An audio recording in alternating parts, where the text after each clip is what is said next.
Good morning, happy Sunday. This is LPGWV Kevin, and welcome to Let's Play Games West Virginia. Is it Sunday? Maybe it's Thursday. Never could quite get the hang of Thursdays. Oh well. Today we're going to be going back to some old school gaming, some really old school gaming. I want to say it's my gaming roots, which is both true and not true. It's true in the fact that some of the first gaming experiences that I ever really loved were text-based adventures. It's not true in that this game was actually made and published before I was born. So we are playing the 1984 version of Hitchhiker's Guide to the Galaxy. It was, today we'd call it a multi-platform release. I'm checking Wikipedia here, and it says that it came out for the Apple II, Macintosh, Commodore 64, CPM, which I have no idea what it is, MS-DOS, Amiga, the Atari 8-bit family, and the Atari ST. It was Infocom's fourth game. So Douglas Adams actually worked with the game design, which is pretty neat, so we're actually getting to see the author's work in video game format. It is a text-based and turn-based adventure. Now, turn does not quite mean what we might expect it to, where it's a set period of time that moves back, or even set action. So if you're used to playing like real-time strategy games, what constitutes a turn is limited. You may have a specific move, and that's a turn. But for this game, it's basically any interaction with the game counts as a turn. So if you type something into the command line, and it's not a valid command, a turn still passes. And when that turn passes, the game is paying attention to where you are in the game's progress and how many turns have passed. And if you haven't hit certain benchmarks by a certain number of turns, you die. And there's no real saving, you just start over. So if you don't make it out of the house in like 4 or 7 turns maybe, you die. If you don't make it past to the pub in a certain number of turns, you die. And the game is relentless. And sometimes its syntax is not always immediately apparent. So I've played the game a couple of times before, but never through to completion. I've never made it past, I think, the 5th room in the game. And the game has, I think, 30 or 50 some games. I'd have to check to see what the exact numbers are. But it's difficult, and you die a lot. And so having never played anything more than the opening scenes, it's mostly a blind playthrough. I haven't read any of the walkthroughs. I've got some friends queued up who may supply a hint here or there if we get stuck. The one part that always catches me up is this sort of Rube Goldberg machine of acquiring a Babelfish, and I've never successfully completed that. If you've read the book or seen the films, you'll realize that's pretty early in the story. So the gameplay mostly follows along with the plot of the book, but not entirely. But it is, Douglas Adams did contribute to it, so in that case it sort of is canon for the story. So don't panic. I hope you have your towel. We're going to be in for quite an adventure, and we'll see how it goes. You see we have this big, nice, friendly red button that says, please press this button, so we will get started. This is actually a port of the game, and it's hosted by the BBC, and we are actually playing the 30th anniversary release of the game. The 30th anniversary release included a slight graphical user interface, where in addition to the text screen that you're seeing now, there was an on-screen keyboard, there was a selection place for certain items to pick up, which is useful in that it might clue you in that you need to pick up certain items that you might otherwise have not picked up. It also has some movement arrows, like up, left, right, down, or in this case forward, left, right, and back, and then also up, in, down, and out. I sort of cropped most of that out, and we're going to kind of go for that core experience of just looking at the text-based interaction. So, let's get cranking. You wake up. The room is spinning very gently around your head, or at least it would be if you can see, which you can't. It's pitch black. So, presumably, since we've woken up, we are in bed. So, let's stand up. Very difficult, but you manage it. The room is still spinning. It dips and sways a little. So the most recent thing we saw is that it's pitch black, so the most reasonable thing to do is to turn on the lights. Ah, there we go. Bedroom. The bedroom is a mess. It's a small bedroom with a faded carpet, old wallpaper. There is a wash basin, a chair, and a tatty dressing gown slung over it, and a window with the curtains drawn. Near the exit leading south is a phone. There is a flathead screwdriver here. There is a toothbrush here. If you ever played any MUDs or mushes or any kind of text-based multi-user dungeon, you're used to seeing that kind of syntax where it tells you that items and people are located here. The game's descriptions are incredibly important. If you're not paying attention to the descriptions and exactly what is available, then you're going to miss out on important items for the game. So here we have our carpet. We know our bed because we stood up on it, the dressing gown, the screwdriver, and the toothbrush. So having played this portion before, I don't want to necessarily die just in this room, so we're going to go ahead and get the gown. Luckily it's large enough to get a hold of. You notice something in the pocket. So when the game clues you in that something is there, it's a good idea to check it out. So let's look in the pocket. Oh, but we're not wearing the gown. So a move just ticked over. So in that case, we are now one move closer to dying. I have a little counter here that tells me we're on move 4. So we need to wear the gown. And we are now wearing the gown. So now we can look in the pocket. Which is weird because you can definitely look in pockets when you're not wearing gowns. Opening your gown reveals a thing your aunt gave you, which you don't know what it is. A buffered analgesic, and pocket fluff. So this is a simple medicine like Tylenol. Oh, that's a lot of noises. You swallow the tablet. After a few seconds, the room begins to calm down and behave in an orderly manner. Your terrible headache goes. We're also going to get the thing from our pocket. Actually, I'm not sure that's the right syntax.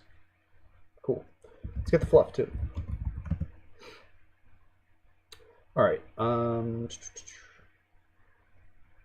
I don't know if it is just a single command per line, Snarf. We can give that a try. So if remember there's a screwdriver and a toothbrush nearby, we can try to get both.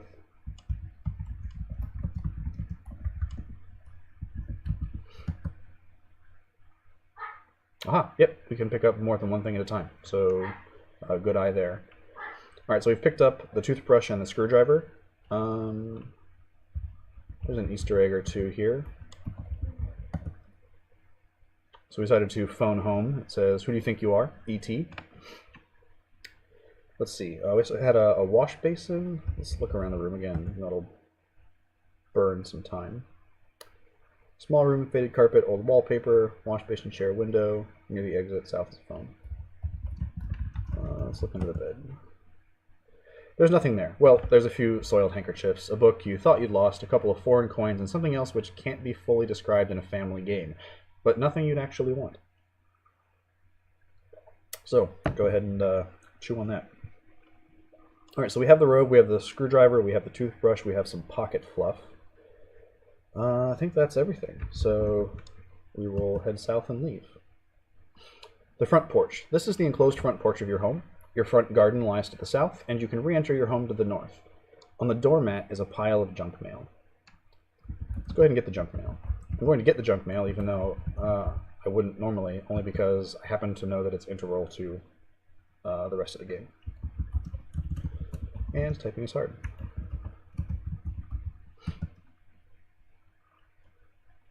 Alright. So your garden lies to the south, and you can re-enter your home to the north. So we will continue on south. We're at the front of the house. You can re-enter the home to the north. A path leads around to the northeast and the northwest, and a country lane is visible to the south. All that lies between your home and the huge yellow bulldozer bearing down on it is a few yards of mud. Mr. Prosser from the local council is standing on the other side of the bulldozer. He seems to be wearing a digital watch. He looks startled to see you emerge and yells at you to get out of the way. The bulldozer rumbles slowly towards your home. So if you've ever played, or if you've ever read the book before, then you're familiar that there's some mail that our main character did not get, and that his house is scheduled to be demolished so that they can build a road through his house. So I think the clear and present thing we want to do is we want to stop this bulldozer. You lie down in the path of the advancing bulldozer. Prosser yells at you, "For Christ's sake, move." We will tell Prosser, no. No thanks. We're fine. Yeah, well. You can interact with the NPCs. I think sometimes it's pretty specific stuff that you need to say, but we'll see how it goes. We're going to wait. The bulldozer thunders towards you. The ground is shaking beneath you as you lie in the mud.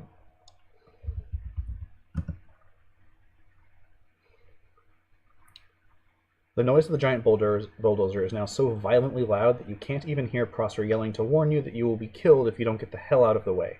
You just see him gesticulating wildly. I don't know. Can we wave to Prosser? Despite your friendly nature, Mr. Prosser isn't likely to respond. With a terrible grinding of gears, the bulldozer comes to an abrupt halt just in front of you. It shakes, shudders, and emits noxious substances all over your rosebed. Prosser is incoherent with rage. Moments later, your friend Ford Prefect arrives. He hardly seems to notice your predicament, but keeps glancing nervously at the sky. He says, "Hello, Arthur," takes a towel from his battered leather satchel, and offers it to you. We're going to wait.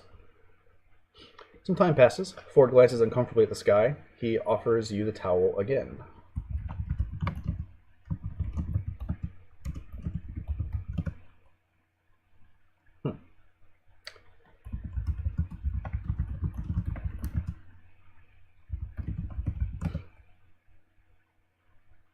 Please consult your manual for the correct way to talk to characters. Nice. All right, we're going to wait some more. Ford seems oblivious to your trouble, so you ask Ford, "What about my home?" which is precisely what we were trying to do. He looks startled, then guilty. He starts to say something and stops. He starts to say something else and stops. Suddenly, he seems to see the bulldozer for the first time, stops starting to say things, and starts. He seems to come to a momentous decision.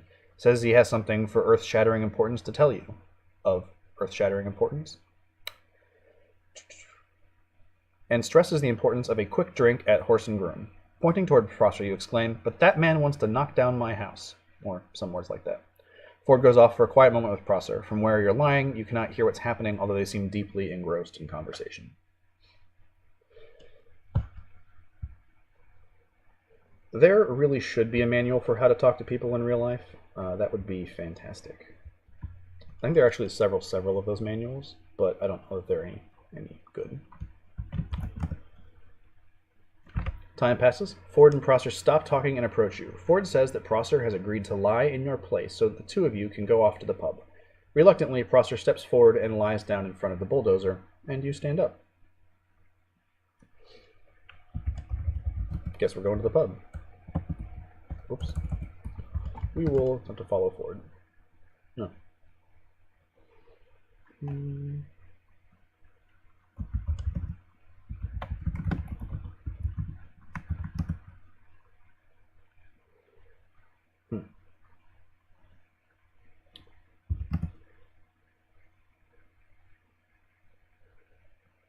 Ford, urging you to follow, hurries towards the country lane. That's what we're looking for.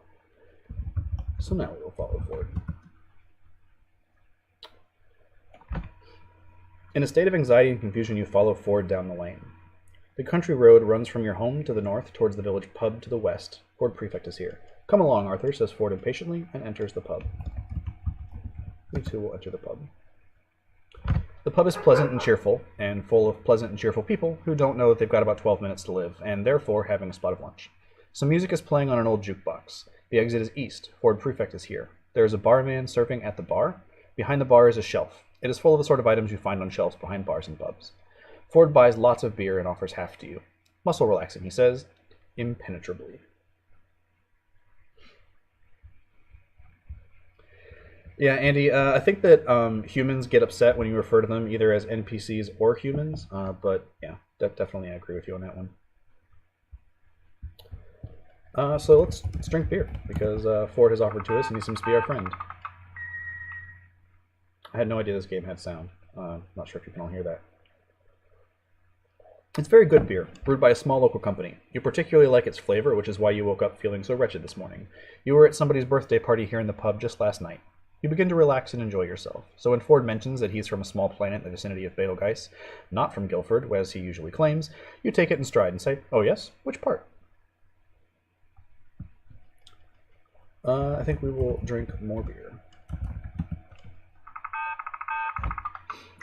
It really is very pleasant stuff, with a very good dry nutty flavor, some light froth on the top and a deep color. It is at exactly room temperature. That is not how I prefer beer. You reflect that the world cannot be all bad when there are such pleasures in it. Ford mentions the world is going to end in about 12 minutes. Well, 12 minutes is enough for one more pint.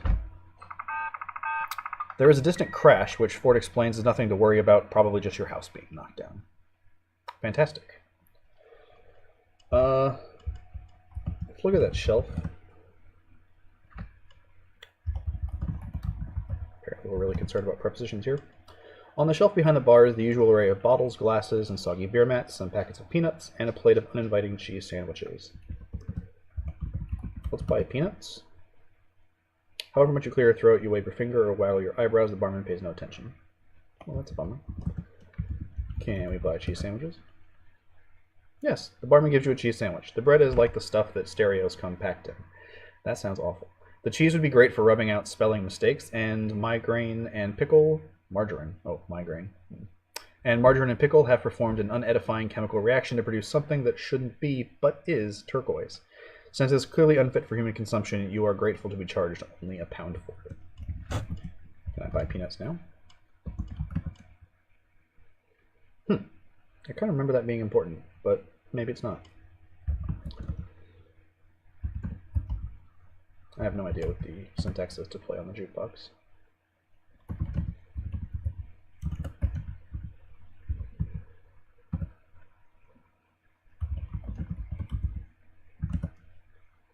Nope, okay, apparently there's no music for us. Pickle migraines are a real threat in British pubs. Yeah, that sounds legit. Ford Prefect is here, lots of beer here, exit is to the east. Can we look at the jukebox?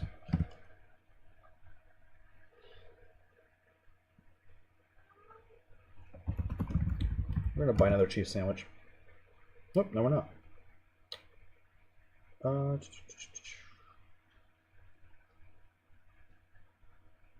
I think there's probably more that we're supposed to do here.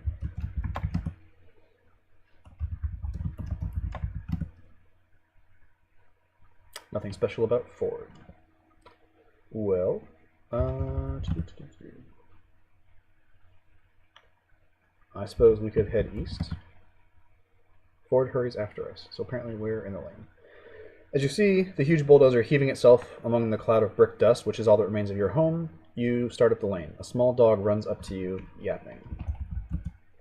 Since we know that the sandwich is not fit for human consumption, we are going to give it this cheese sandwich. The dog is deeply moved. With powerful sweeps of its tail that indicate that it regards this cheese sandwich as one of the great cheese sandwiches. 9 out of 10 pet owners could happen by at this point expressing any preference they pleased, but this dog would spurn both them and all of their tins. This is a dog which has met its main sandwich. It eats with passion and ignores a passing microscopic space fleet. Alright. I don't know if we can look at the space fleet. Nope. The road runs from your home to the north towards the village. Let's go check out our home. Mr. Prosser from the local council is standing on the other side of the bulldozer. He seems to be wearing a digital watch. Ford hurries after you. I think we are going to hit Prosser in the face. You muck up all his fancy facial work. This is the last moment of satisfaction you will experience for some time. It'd be nice if the real world included little warnings like that. Like, hey, you just did this thing, and that's going to be the last good thing for quite some time. I did just drink 3 beers. I think 3 beers is the minimum required for intergalactic adventures. Wait, Prosser again. With a noise like a cross between Led Zeppelin's farewell concert and the eruption of Krakatoa, a huge fleet of Vogon constructor ships flies overhead and announces that Earth will be demolished to make way for a new hyperspace bypass in 2 of your Earth minutes. In all the turmoil, you drop the thing your aunt gave you, which you don't know what it is, and it rolls away. It is the least of your worries. Anyway, you've been trying to get rid of it for years. I think that means that we didn't do something correctly. We were maybe supposed to give that to somebody. Can we get that back? Good thing. Nope. Yeah, we were supposed to give that to someone, but I don't remember to whom. The vast yellow ships thunder across the sky, spreading waves of terror and panic in their wake. The voice of the Vogon commander slams across the country, insisting that the planning charts and demolition orders have been available at the local planning office in Alpha Centauri for 50 years, and it's too late to start making a fuss about it now. Throughout the noise, Ford is shouting at you. He removes a small black device from his satchel, but accidentally drops it at your feet. We are definitely going to get that. Fierce gale winds whip across the land, and thunder bangs continuously through the air in the wake of the giant ships. Ford fights to reach you, but the wind is too fierce. Further announcements from the Vogon captain make it clear that demolition will begin in just a few seconds. Through the blinding rain, you see lights flickering on the device. Well, let's check out that puppy. This game is really, really, really concerned about prepositions. Oh, we died. Fantastic. The electronic sub-ether signaling device is shaped like a small fist with an extended thumb. Various lights along its knuckles are currently blinking wildly, indicating a spaceship in the vicinity. It has two small buttons, a red one labeled Call Engineer and a green one labeled Hitchhike. It bears a small label which reads, "Another fine product of the Sirius Cybernetics Corporation. Affixed to the thumb is a lifetime guarantee. The Earth is destroyed by the fleet of Vogon constructor ships. You have died." We're about to give you your score. Put on your peril-sensitive sunglasses and hit return or enter when ready. Your score is 25 out of a possible 451 turns. Well, we are going to try restore and see if it'll send us back to a spot where we can do before we start the whole game over. You are not signed in. All right. We don't have a name of a game. So it looks like we probably have to restart. You do that from here.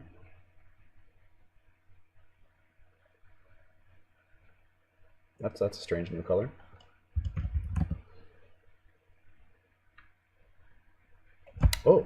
Oh, we get to move on, apparently. I think we will do that. We will hurriedly get back to this spot, and then we will try that again, because I think we missed important stuff. Friendly red button. Alright. So we're going to fly through this as quickly as possible.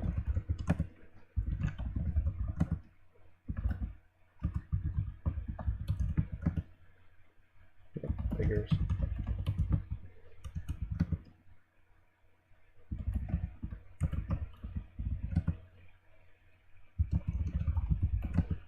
Man, typing is hard.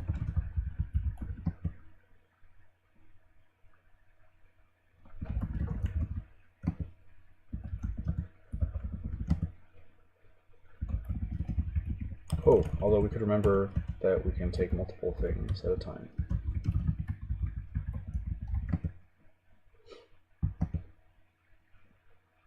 You missed the doorway by good 8 inches. Apparently we did not. Get that? Man.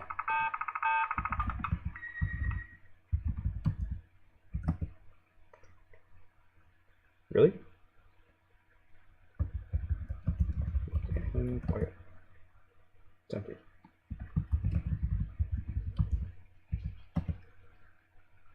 I have no idea why we missed the doorway. Get junk mail. Oh, I just must have missed it. Self. Stop the bulldozer. Whoa, typing is so hard. So the reason typing is so hard is I'm using a different keyboard than the one that I used for 95% of the time.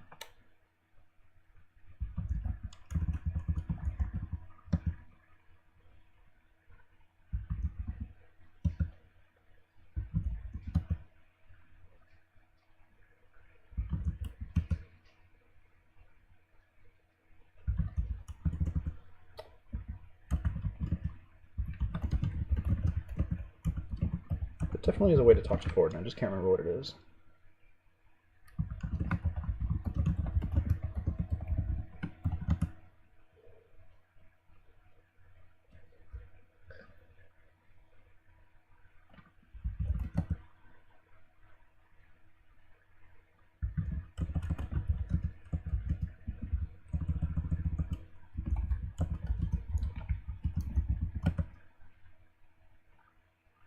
What do you want to give Ford thing to?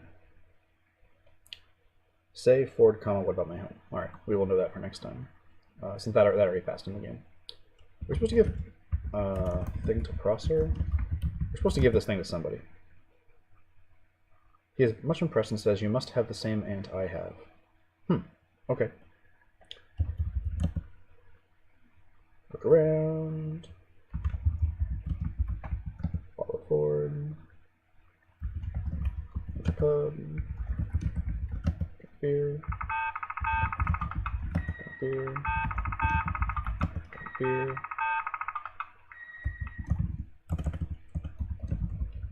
Buy cheese.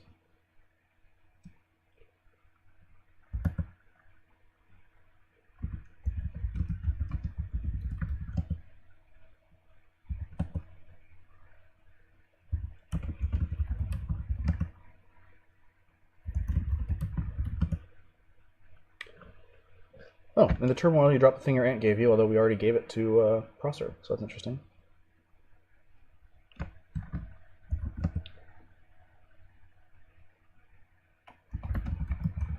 Get device. Look device. Man, it really, really cares about prepositions. You died. Bummer. Alright, well, we're gonna go ahead and hop onto the ship then, because apparently we can't call the ship. Oh, restart, are we wanting? Alright, so typically what would happen is you have a chance to press the green button hitchhike, which we didn't get to, and we died in the same amount of time, so at least the game lets you kind of skip the part that you died on. I don't think that was possible previous to the 30th anniversary. That must have been something that they redid when they re-released this. So let's look around. This is a small, squalid room filled with grubby mattresses, unwashed cups, and unidentifiable bits of smelly alien underwear. A door lies to port, an airlock lies to starboard, your gown is hanging from a hook, and a towel is draped over a drain in the floor. There is a thing your aunt gave you, which you don't know what it is here. That thing is just following us around, because I'm pretty sure we gave it away and it rolled away. There is a satchel here resting in front of a tiny robot panel. Ford is in the corner, snoring loudly. Along one wall is a tall dispensing machine. In the corner is a glass case with a switch and a keyboard. It looks like the glass case contains an atomic vector plotter. An announcement is coming over the ship's intercom. I'm not going to read that to you. It is not easily pronounceable. But the long and the short of it is we can't comprehend what's coming over the intercom. So let's look at the dispenser? Dispensing machine. The dispenser is tall, has a button at around eye level, and says Babelfish in large letters. Anything dispensed would probably come out of the slot at around knee level. It bears a small label which reads, another fine product of the Sirius Cybernetics Corporation. Guards burst in, grab you and Ford, who comes slowly awake. They drag you down the corridor to a large cabin where they strap you into large menacing chairs. The captain's quarters. In the poetry appreciation chair. This is the cabin of the Vogon captain. You and Ford are strapped into poetry appreciation chairs. The captain is indescribably hideous, indescribably blubbery, and indescribably mid to dark green. He's holding samples of his favorite poetry. So in the times I have played this before, this is not how the game has progressed. So we are in uncharted waters here.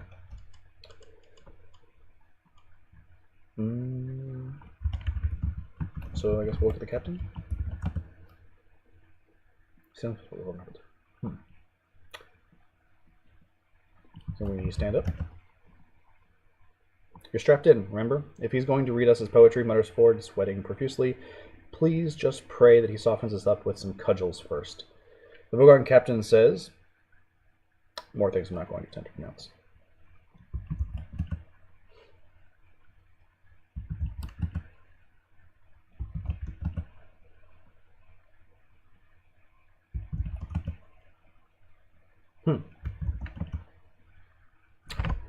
All right. Oh, we missed some text here. The Vogon captain says, some more stuff. A guard grabs you and Ford and drags you towards the hold. Ford whispers, don't worry, I'll think of something. In the Vogon hold, this is a squalid room filled with a grubby mattress, the unwashed cups, all the things that were here before. The guard releases you and Ford and begins cycling the air in the airlock. Hey, guard, shouts Ford. Do you really enjoy this sort of thing? Shouting, stomping around, shooting people? Is it really a fulfilling career? Obviously, career advice is the best way to convince guards that they shouldn't be guarding you. So I'm going to look at that dispenser again. Let's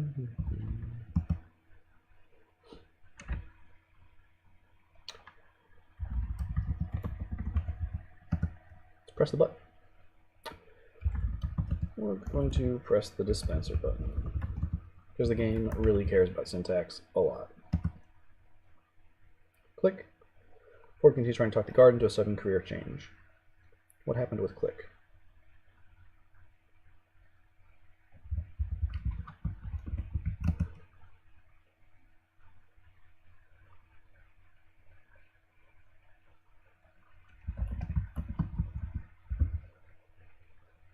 Let's try picking up the satchel, but, you know, like spelled correctly and stuff.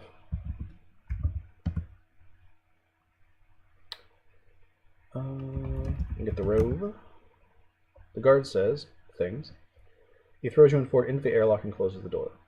The airlock has massive doors to port and starboard. I think we're about to die again. That is a bummer. But we promised you that we would be dying a lot, and that is true. Ford points to the outer door. In about 2 minutes it will open and will be ejected into the vacuum of space, but don't panic, I will think of something. Ford should move on to himself. Can we do this even though we're in here? Nope.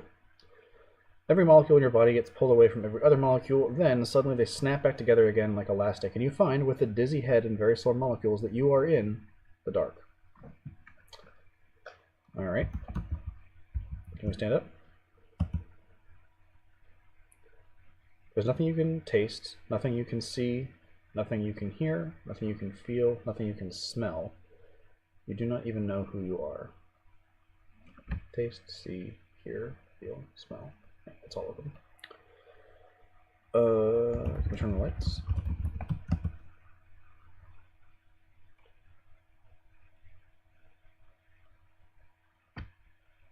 Feel, hear, taste, smell. I'm missing one. See. Look around.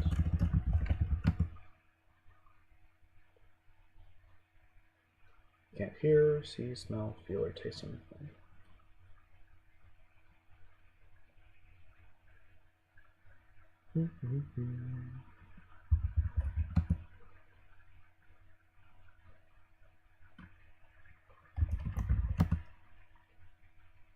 You hear the deep and distant hum of a star drive coming from far above. There is an exit to port. Well, then let's go to the port, man.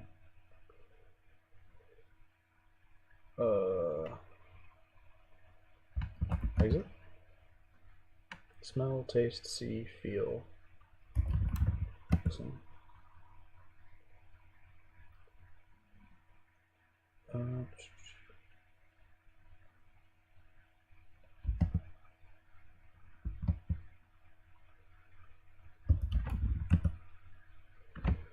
You listen to the darkness. You hear the deep and distant hum of a star drive coming from far above. There is an exit to port. So why can't we go port? Is there a door there?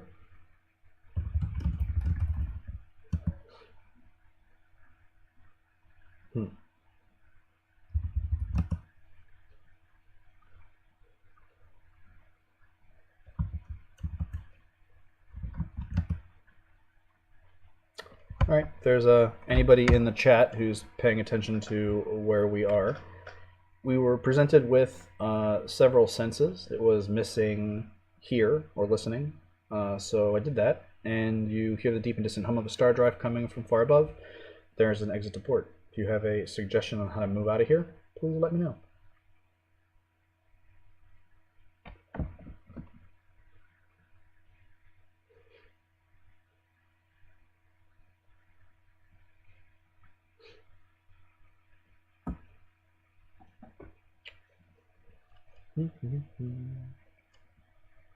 Yeah, that's kind of what I thought too. But we're off in some crazy way. Snarf says it should have been smell based on the walkthrough he's looking at.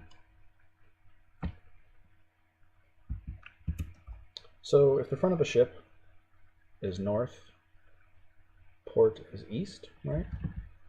Starboard, no, starboard port, starboard larboard. I don't remember.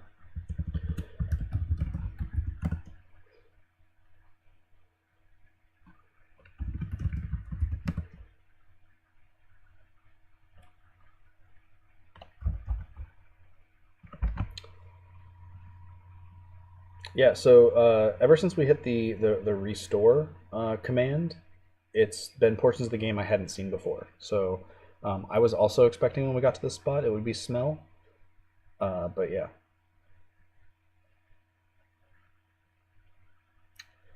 We hear the deep and distant hum of a star drive coming from far above. There's an exit to port. Try to go to port 4 times.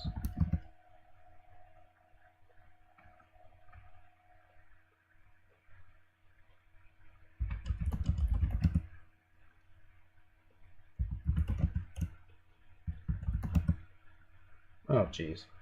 Alright, so we were bouncing off port, and there was... it told us in the beginning there were 2 doors. Oh, well. Entry bay number 2. This is an entry bay for the Heart of Gold. Oh, how did we end up here? A corridor lies aft of here. There's a sales brochure here. This looks like the incredible new infinite improbability spaceship, the Heart of Gold. Announcement, this is Eddie. We just picked up 2 hitchhikers at an improbability factor of 2 to the 21,914th power to 1 against. So we're gonna, I guess, get the brochure.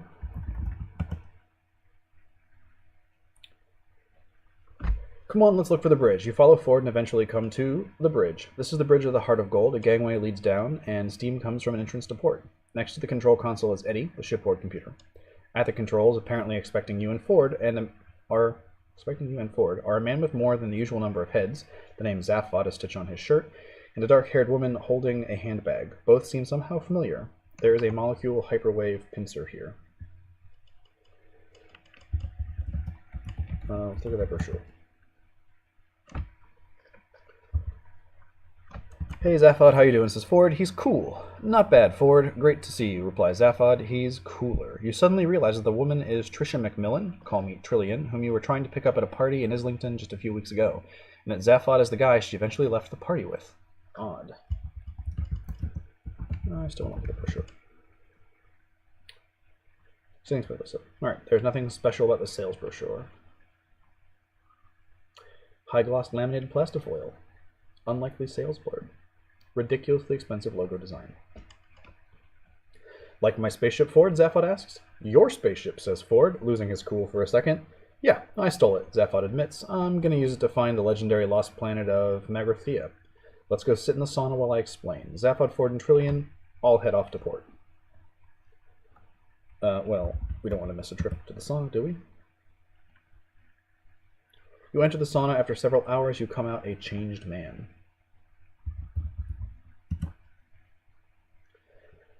Oh, there's a bunch of stuff here. Let's get the satchel. You are holding too much already. Read. Is there an inventory command? No tea, a sales brochure, your gown, pocket fluff, thing your aunt gave you. Soothing device, Hitchhiker's Guide. Oh, we apparently acquired the Hitchhiker's Guide.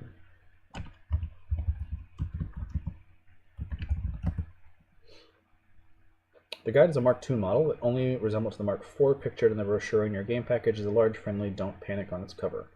The guide is a sub-ether relay. You can use it to tap information from a huge and distant databank by consulting the guide about some item or subject. So, consult guide. Heart of Gold? Is that how that works? Nope.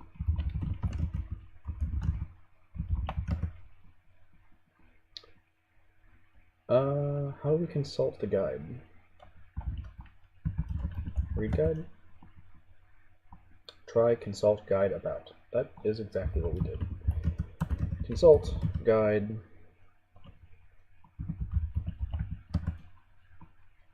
Nope.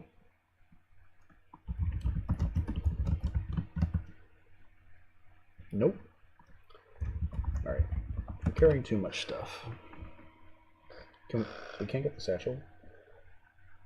Add the word about. Oh, no way. Are you serious? God, this game really cares about prepositions.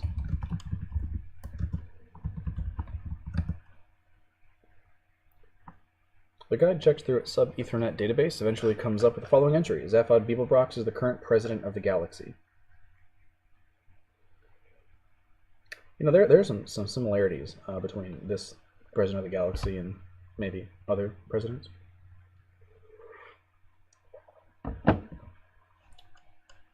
So I really would like to pick up that satchel. Can we put... I'm not holding the satchel though, so I don't know if that matters.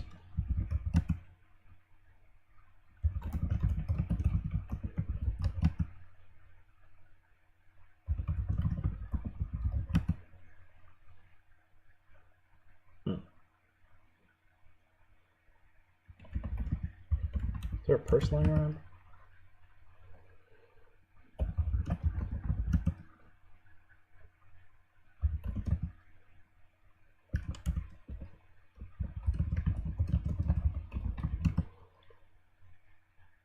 I want to try to clear up some inventory space.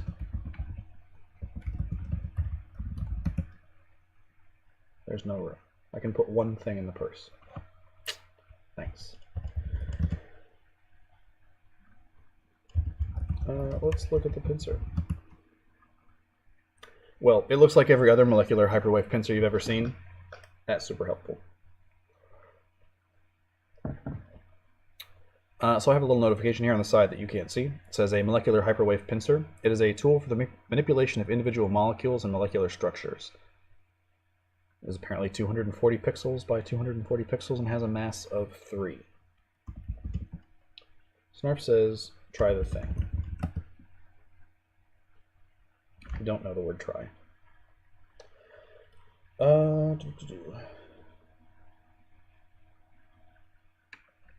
The pincer? What do we do with the pincer?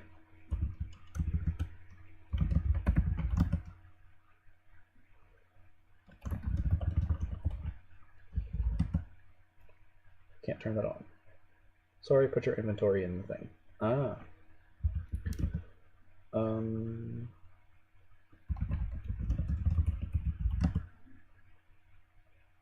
Well, you can't put the cells before a molecular hyperwave pincer, obviously. Alright.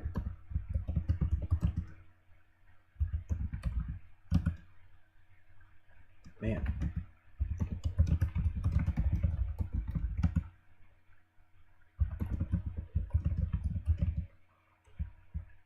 Oh, not the pincer, in the thing. Done.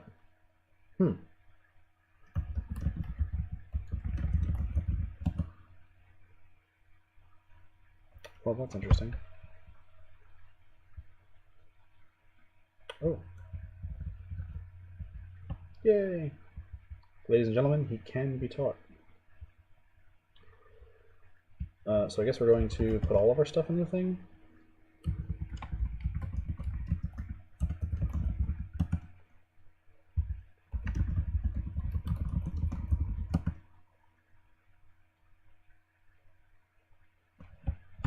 I'm hesitant to put the Hitchhiker's Guide. Or... Are we wearing that robe? We should be wearing that. Yeah, if not. Cool, we've been standing here naked. That's exciting. Look around.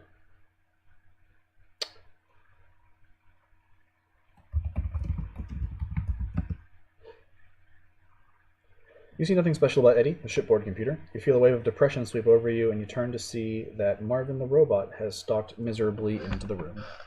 Marvin the robot, I think, is probably my favorite character from the book. Let's look at Marvin. Nothing special. And he wanders off. Awesome. Can we head west? Oh, sauna.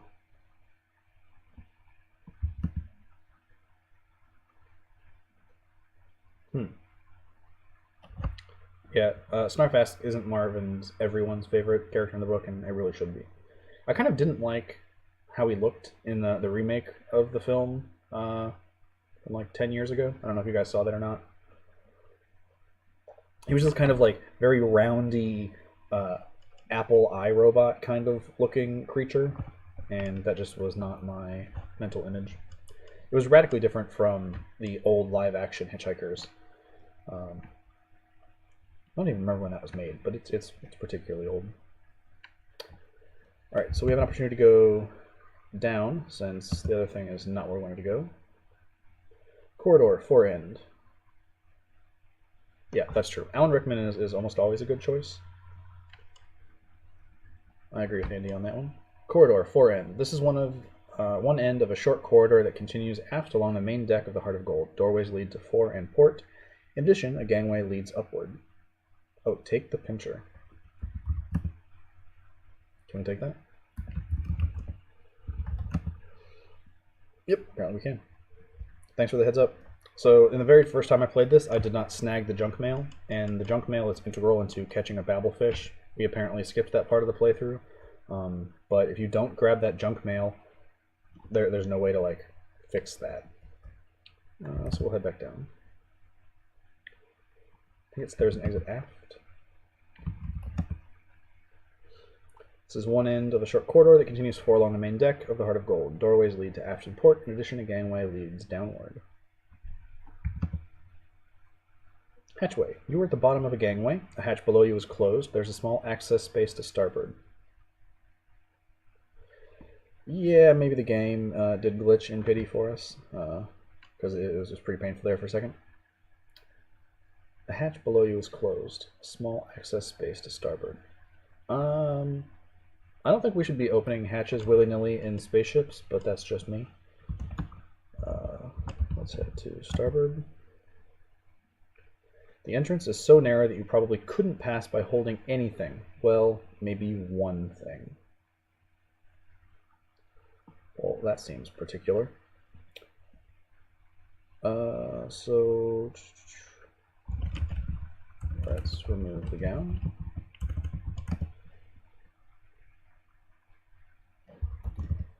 We're going to put gown in thing.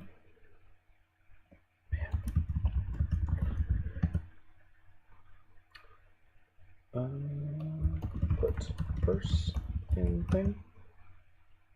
Do we have anything else? I think that's everything. No, we got that pincer.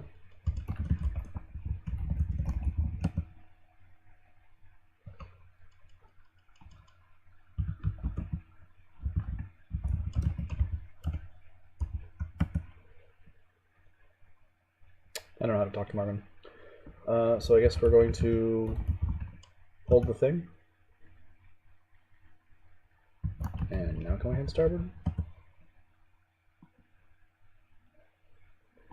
Can you check your inventory anytime? I think so. No tea, a thing your aunt gave you. So the thing your aunt gave you, don't know what it is. Contains all of the stuff. Oh, I have to put the device in thing, and put the guide in thing. Now can I hit starboard?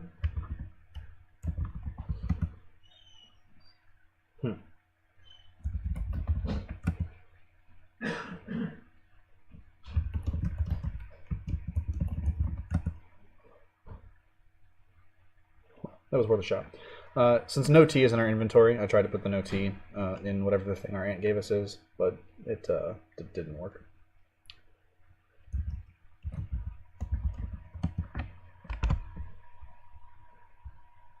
You have no tea, the thing your aunt gave you.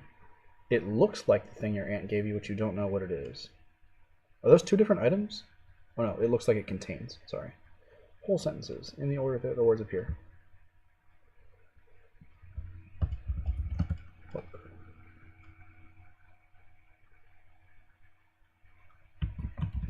I definitely looks like we should be able to head starboard.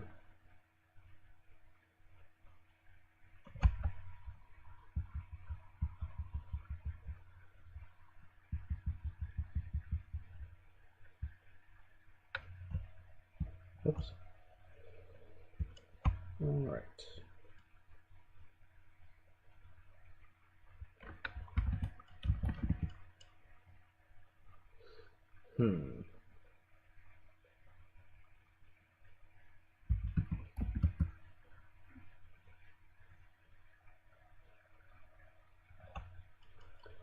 Maybe you need some tea. Well, maybe, but I don't seem to have any. Alright. Look around again. Bottom of the gangway. Hatch below you is closed. Small access space to starboard. So do you think we head back up and look elsewhere?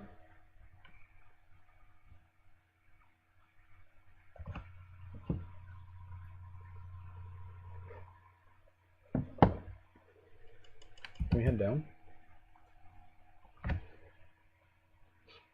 Are we all in agreement that I should not open this hatch?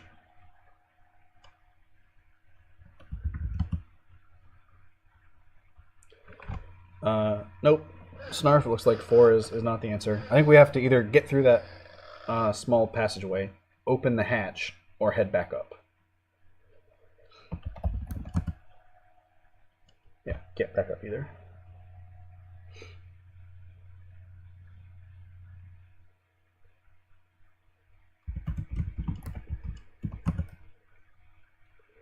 Loud sirens blow frantically, bright red lights flash from all sides, and a soft female voice mentions that opening this hatch in space will evacuate the air from the ship. So, let's not open that hatch. Alright. Head back up. Corridor F.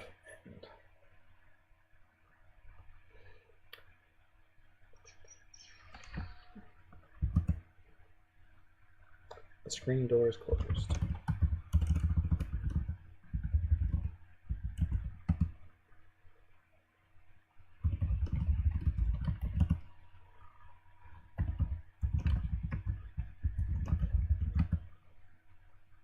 The door explains in a haughty tone that the room is occupied by a super-intelligent robot and that lesser beings, by which it means you, are not to be admitted. Show me some tiny example of your intelligence, it says, and just maybe I might reconsider.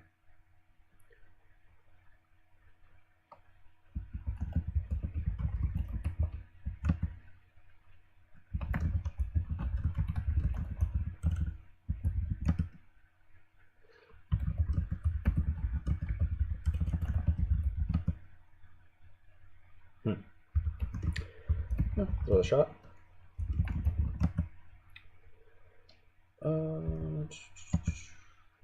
Corridor, fore end. It's one end of the short corridor that continues aft along the main deck of the Heart of Gold. Doorways lead to fore and port. In addition, a gangway leads up.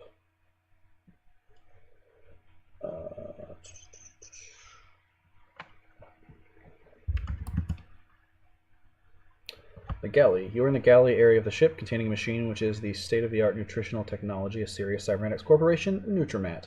There is an exit to starboard. A carton labeled Nutrimat computer interface is sitting here. I don't know how to interact with the Nutrimat, but I would guess that we can probably get tea from it. Get tea from Nutrimat. Your common sense tells you that you can't do that. Look at Nutrimat. Touch-sensitive pad dispensing slot in the service panel, which is closed. Can we put carton in Nutrimat? Put carton. Your load is too heavy. Bummer. So I don't know what we're carrying around that we don't need. So I would imagine we have to put that tea in something.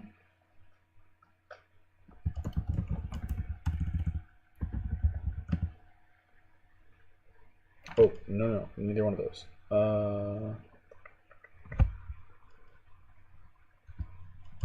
Push pad. The Nutrimat makes an instant but highly detailed examination of your taste buds, a spectroscopic analysis of your metabolism, and sends a tiny experimental signals down your neural pathways to see what you like. A cupful of advanced tea substitute appears in the dispensing slot. Get tea.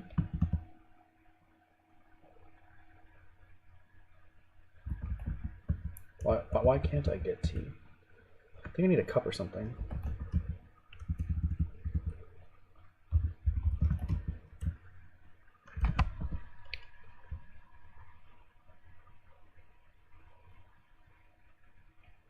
The Nutrimat has a touch-sensitive pad, a dispensing slot, and a service panel which is closed. It bears a small label which reads, "Another fine product of the Sirius Cybernetics Corporation." So the panel, maybe? Open panel. Isn't that the word? Service panel.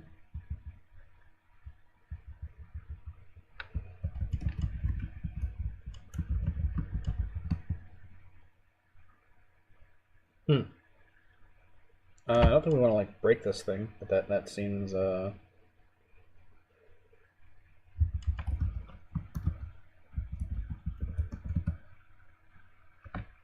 geez. The circuit board is square, about 10 inches on a side. It has a number of microchips, some printed circuitry, and a message printed in microscopic letters, which are also 8 dip switches. There are also 8 dip switches marked. Cholesterol register, MSG specifier, thiamine stack, picantomat, flavor dump, vitamin interrupts, nose sequencer, bouquet arbitration bus. We should be able to take the T. Yeah, I thought so too. A border card with fixed electronic components.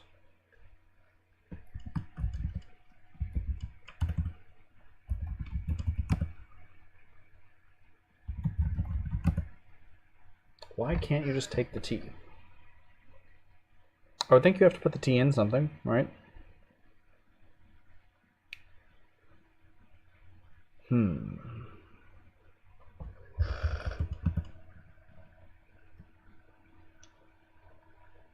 It looks like the slot contains advanced T substitute.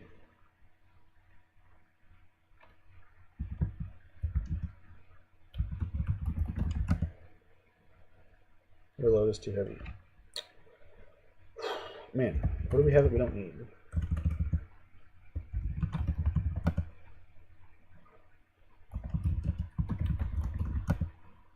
Aha! So we were calling it T, not T substitute, and so taking it as the substitute while wearing the gown apparently did the thing.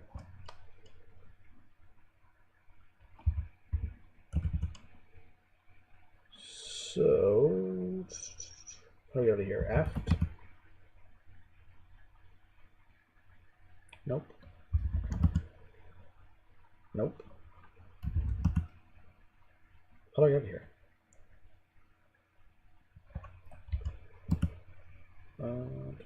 Exit is starboard.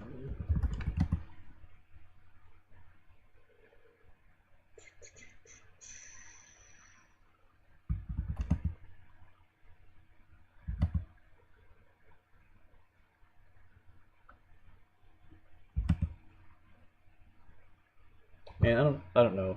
If we're only able to hold one thing to get through that door, it made sense that it is the thing. I wonder if we could show that door. I don't remember what's here anymore.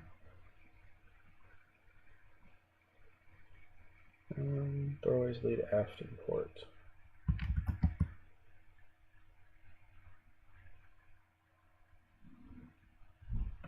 Oh yeah, let's go somewhere dangerous. Yep, we're sure. Oh. I can tell you don't really want to, really.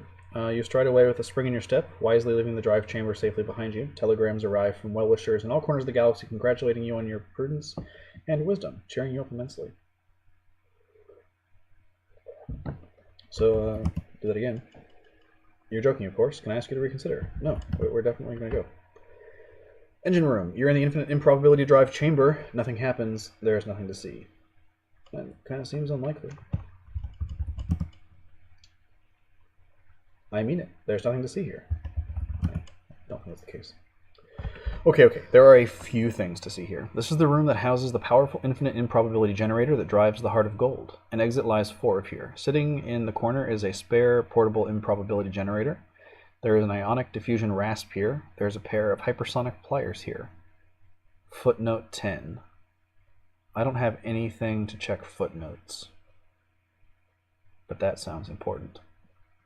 If anyone knows what footnote 10 is, please let me know.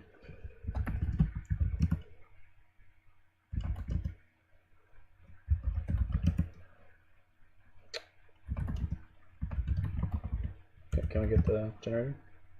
Your load is too heavy.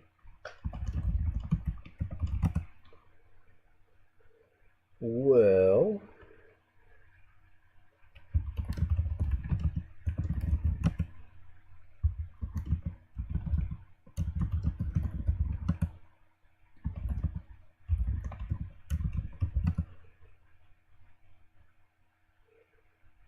so do I need this portable improbability generator? Because I'm not sure that I can carry it.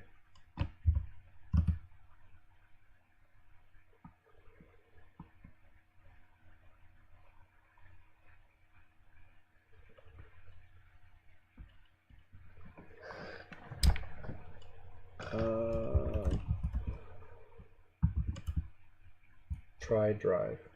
So I'm gonna get drive.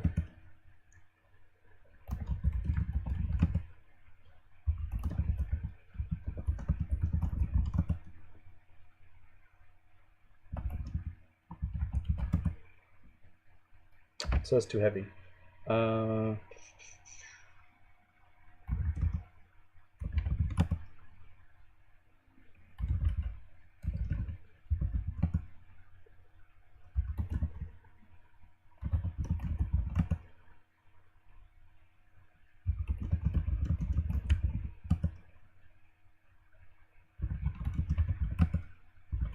Wait, can I wear the thing? No.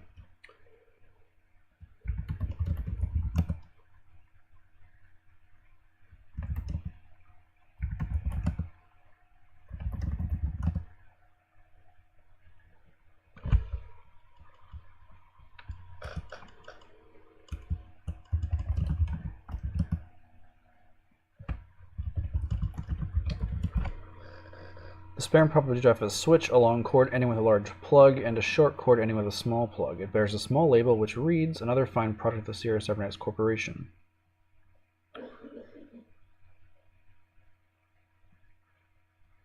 Has a mass of 50, which is probably why we can't carry it very far.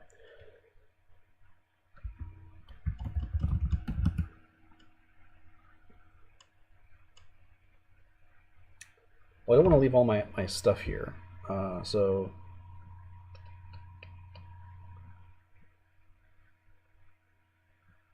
any thoughts? Am I carrying anything that I don't need?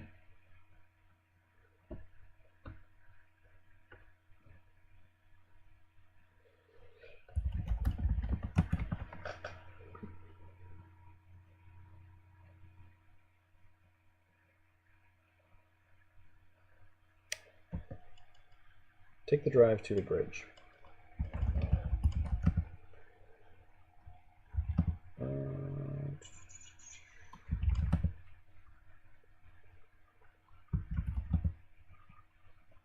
Whoops.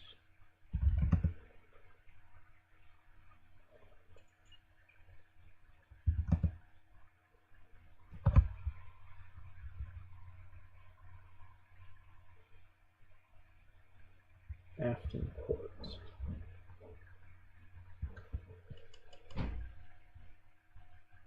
The thing follows you around, remember? Oh, it does.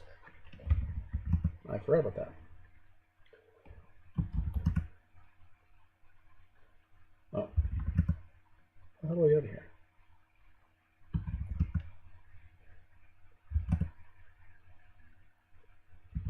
Four. Down.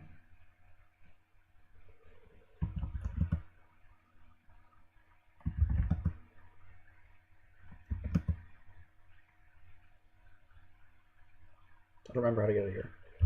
Look around. Come on. Doorways lead aft and port.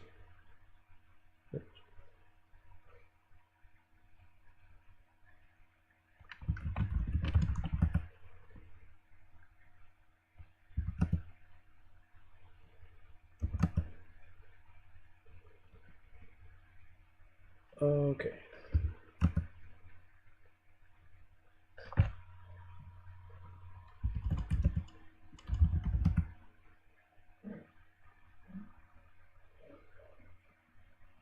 Should I go back and get that thing? Because it appeared not to follow me here.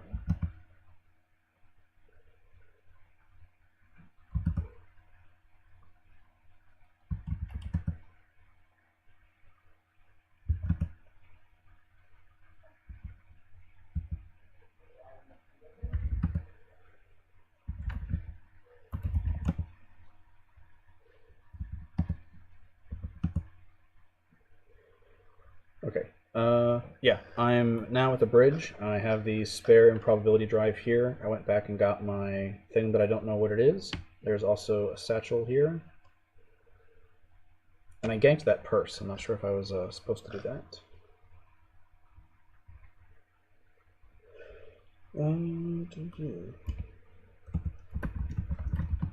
Turn this puppy on.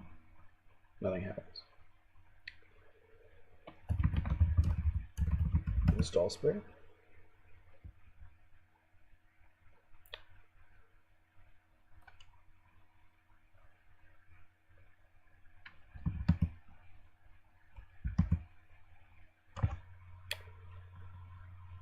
Do you have the atomic vector plotter?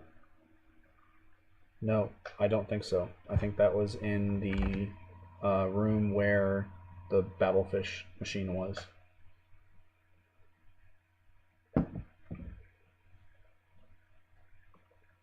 Do we require the atomic vector plotter? Because I don't think we have one of those.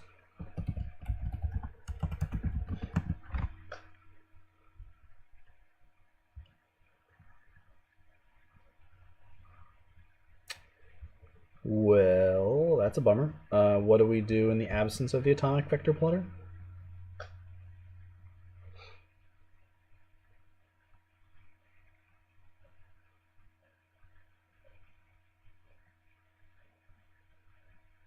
Die. Fantastic. That's a bummer. Oh, that's me typing in the chat. So, funny stuff there. Well, like, should I open the hatch?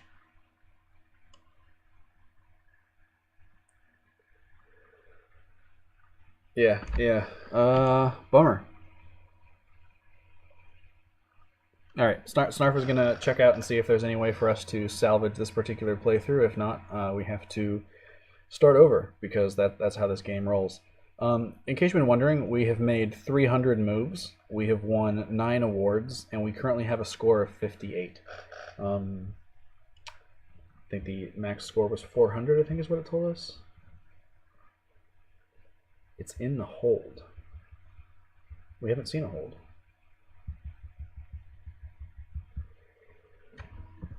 Alright, we are going to drop the thing, remove the gown. Ooh, that's not a word. Inventory.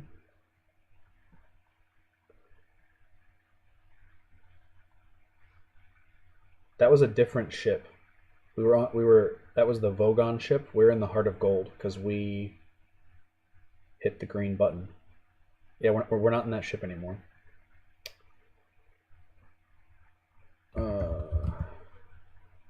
Drop down. Drop. Substitute. A tiny area with an exit to port, forking on the hatch mechanism, which is vastly more complicated than your rather ordinary intelligence can comprehend. The floor is an open metal mesh like the floor of a catwalk. Go through it. Oh hey, that's the shape of that thing upstairs. Alright, so...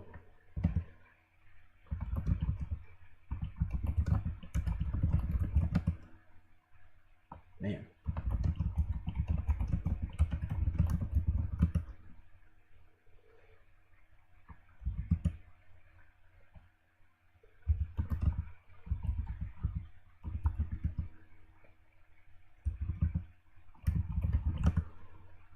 That's not a word.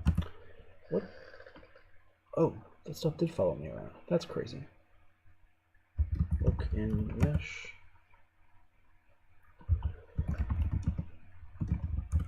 Oh, I apparently did not go through that space.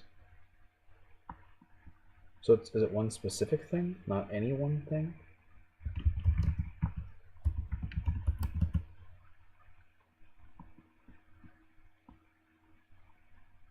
East.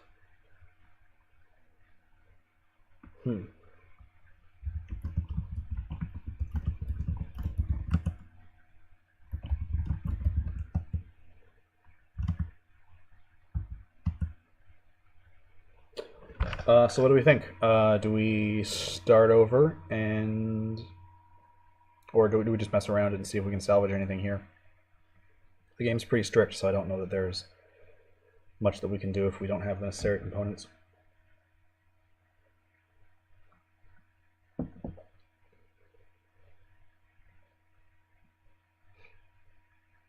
Taking a quick poll in the chat. Yeah, it's like the glitch did not do kind things to us.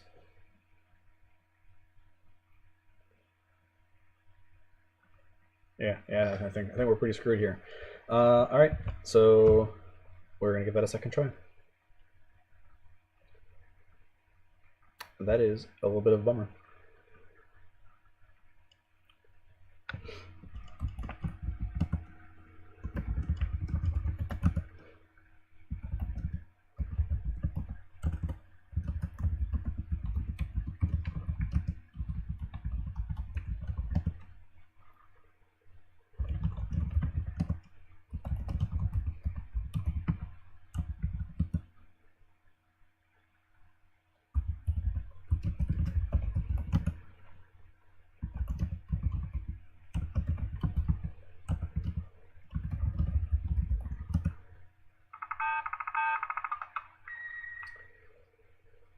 All right.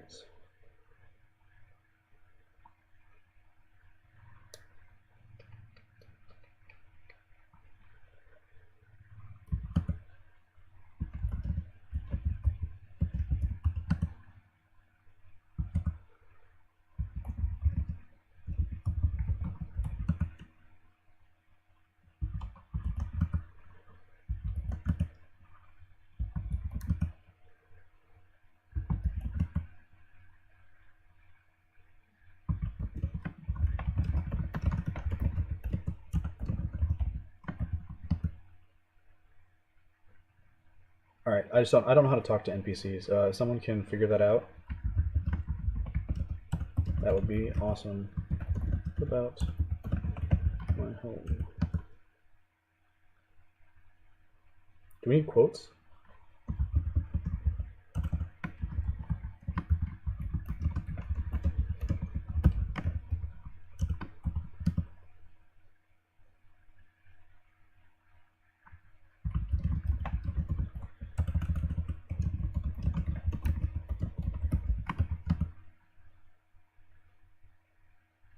No.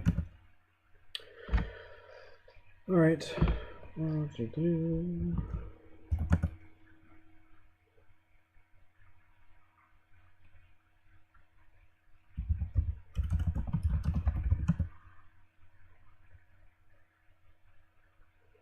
Oh, we didn't take the towel previously, so now we have the towel.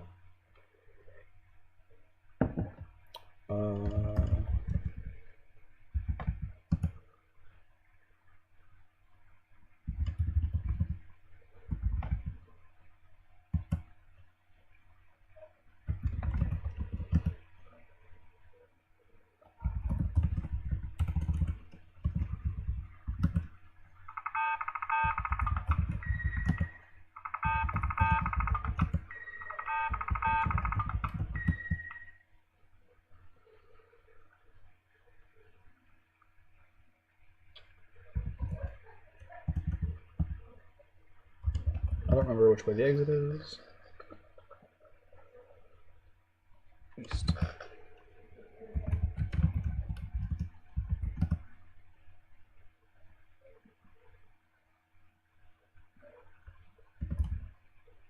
Did I not buy a sandwich?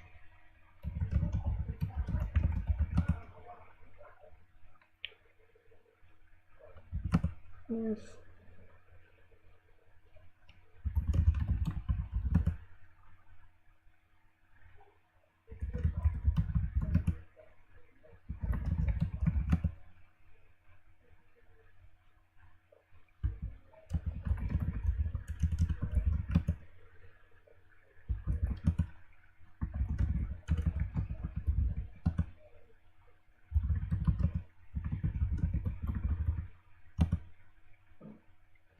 All right.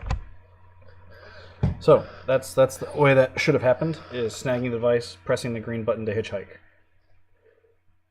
All right, so it is now, we're 34 moves in. We have 5 awards and a score of 25. It is dark. Hear, smell, taste, see, feel. That's everything.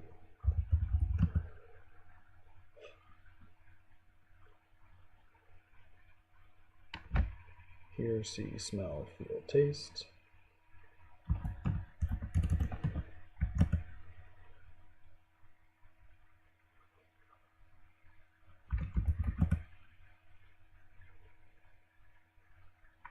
Hear, taste, see, feel.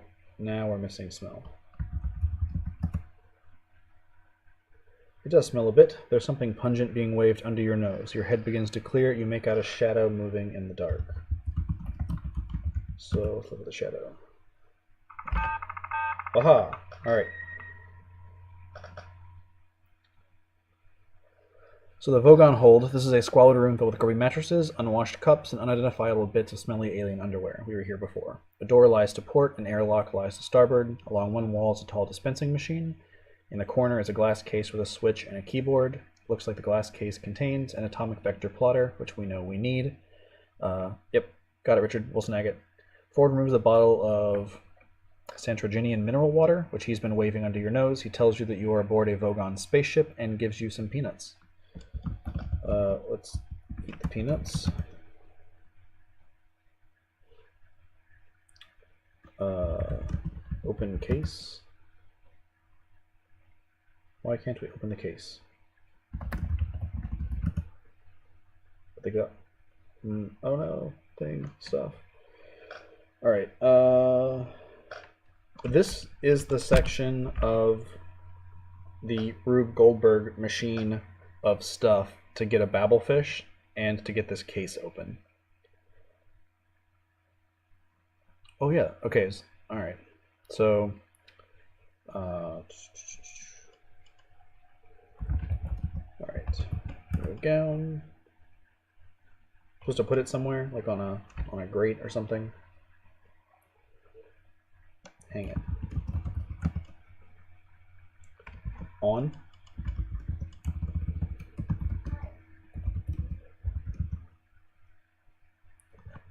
Where does the gown go?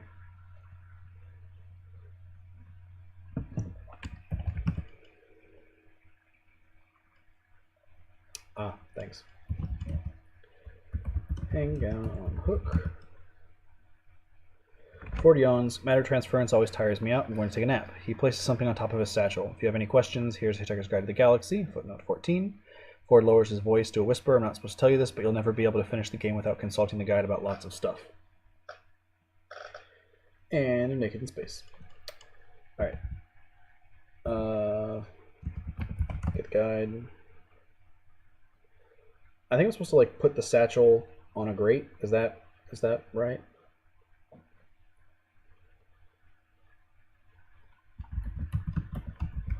Get satchel. Whoa.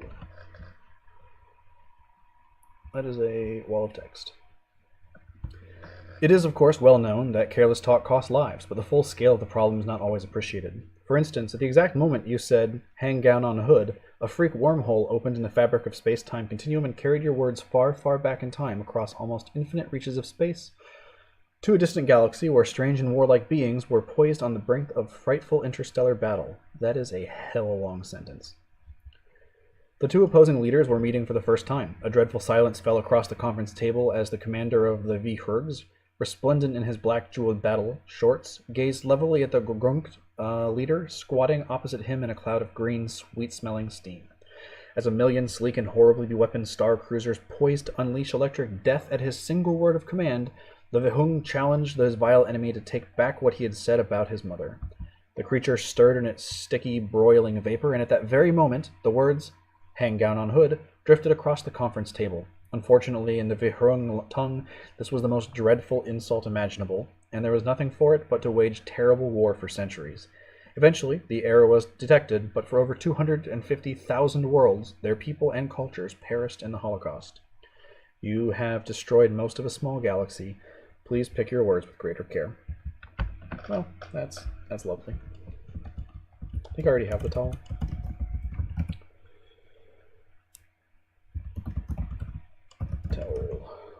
Great.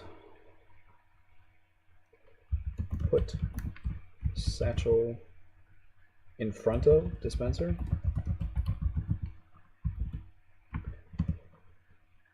Useless. Utterly useless.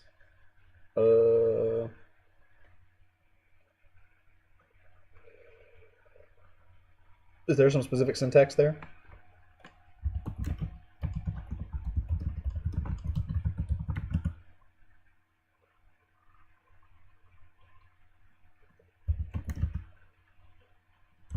The satchel or the junk mail?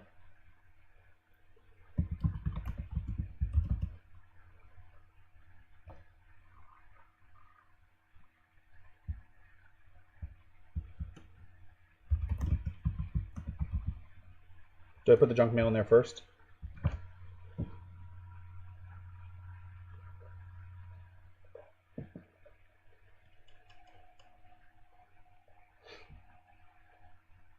Oh, okay. All right, put the satchel on panel. Put junk mail in satchel.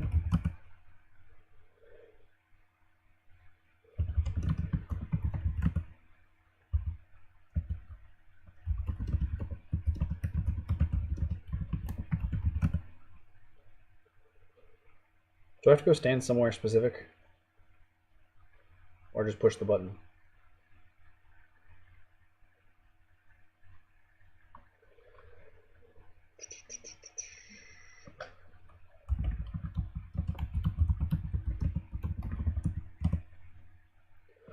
A single Babelfish shoots out of the slot. It sails across the room and hits the dressing gown. The fish slides down the sleeve of the gown and falls to the floor, landing on the towel. A split second later, a tiny cleaning robot whizzes across the floor, grabs the fish, continues its breakneck pace towards a tiny robot panel in the base of the wall.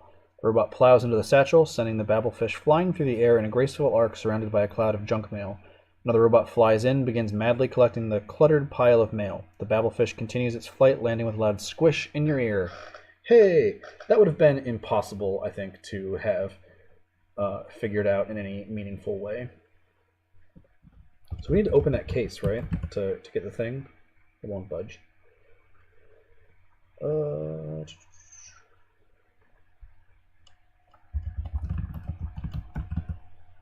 Case. Case is closed. Attach to a keyboard and a switch. Press switch.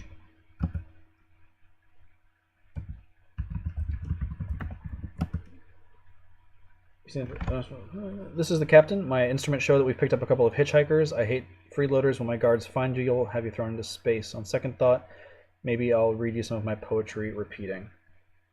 Examine the case or the keyboard. Flip switch. All right. Flip switch. The recording's placed. Open the case, type in the second word from the second verse of the captain's current favorite poem.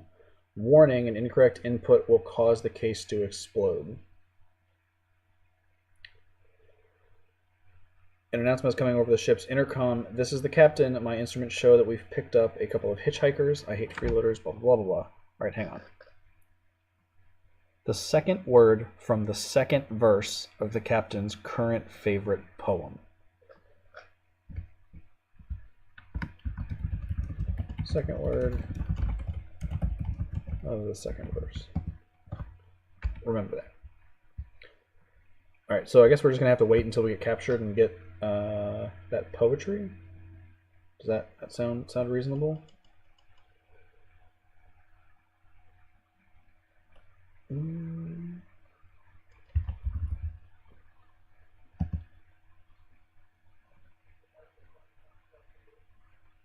Wait a couple turns. I should probably police up all that stuff that we left, right? Or can I get that when we come back?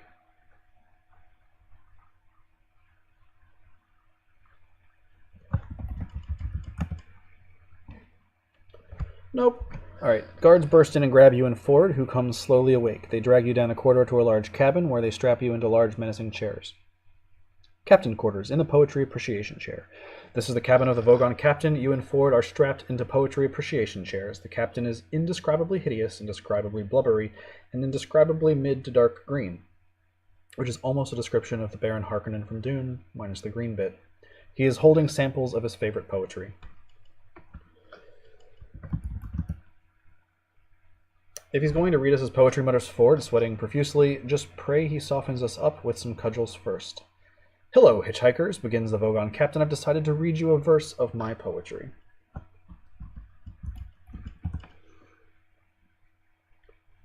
O freddled grunt bugly, thy nocturnations are to me. That sounds like the first verse, yeah? As plurtled gabble-blotches on a lurgid bee. We're gonna type this here. Plurtled. Are we in agreement that plurtled is the word we're looking for? Second word, second verse? Even though, is that a line? Does that matter?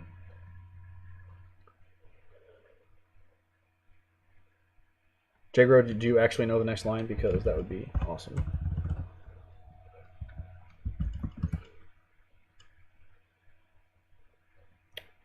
Group, I implore thee, my fruiting turtle drones,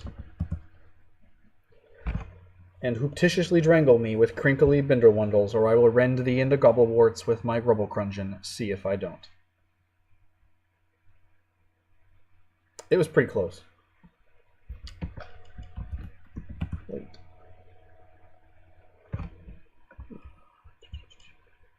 You didn't seem to enjoy my poetry at all. Guards, toss them out the airlock. A guard grabs you and Ford drags you towards the hold. Ford whispers, don't worry, I'll think of something. Back in the Vogon hold.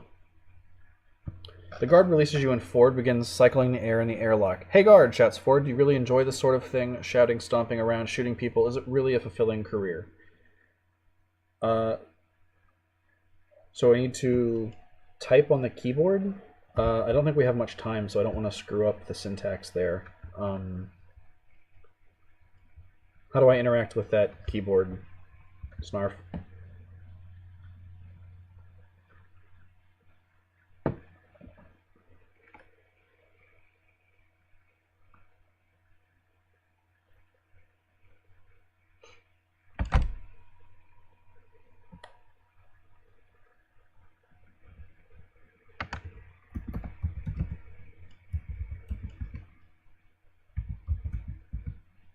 Type plurtled.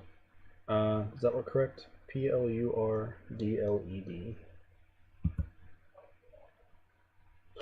Well, that didn't do it.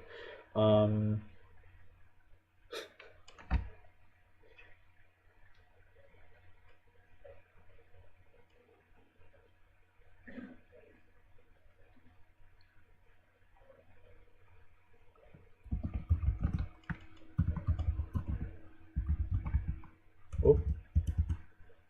Plurd old.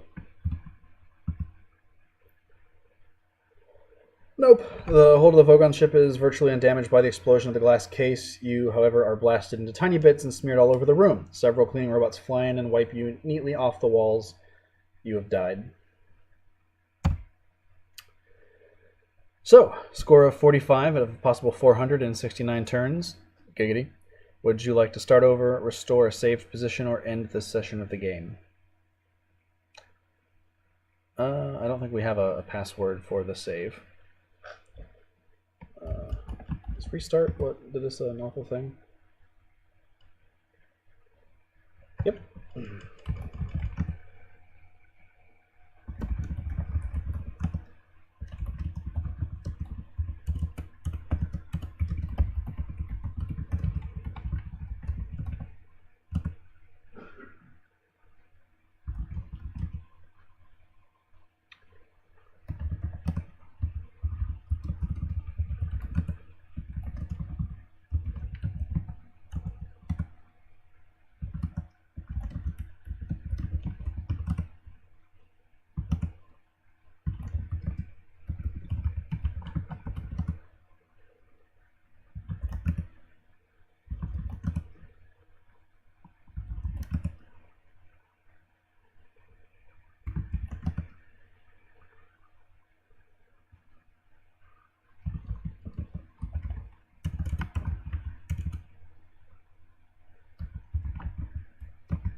Yeah, alright, I still can't talk to two peoples.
Nope, it says you must be signed in to save your game. So I don't know if that's possible. There's no signing in apparatus that I know of.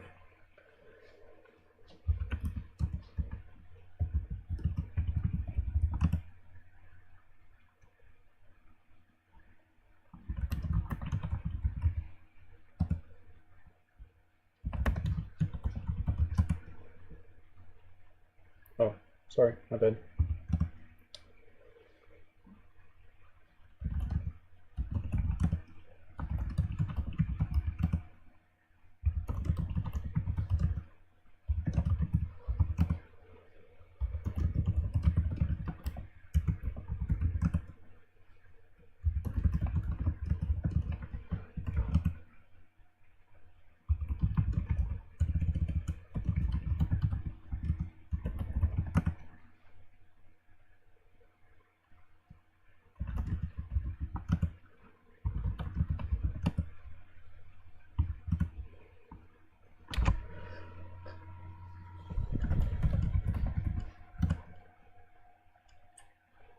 To open the case, type in the second word from the second verse of the captain's current favorite poem.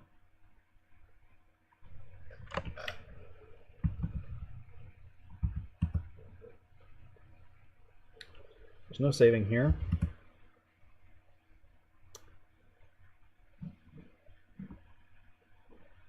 You have to enjoy after he finishes the first verse. Ah, it did tell us it looks like we didn't enjoy it. Well, that's not clear. Alright. So we're back in the captain's quarters, the poetry appreciation chairs.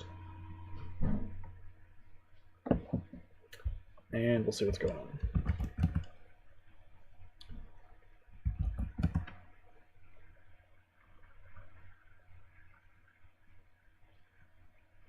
So does that mean right now, like enjoy poetry? Or at the end? Oh, sorry guys. Got some barking dogs.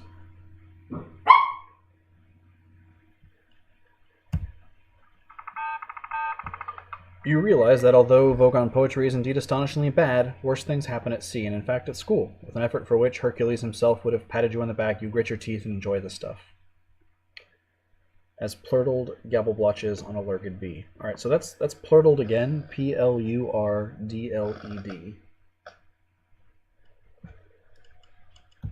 Do we continue to enjoy it, or do we just have to wait?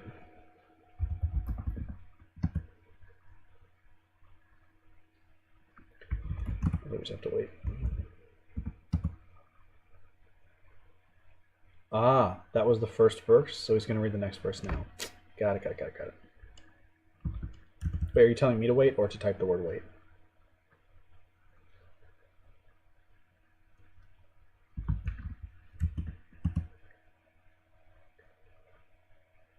So this is Lyshus. Second word, second verse, right?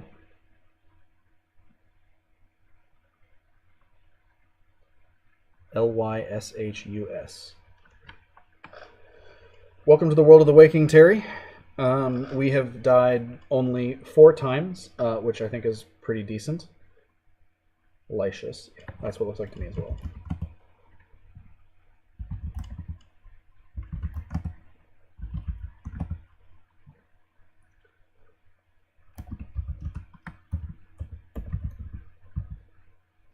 But do we know if we need quotes or not? Like, I'm hesitant to be wrong. Quotes, no quotes.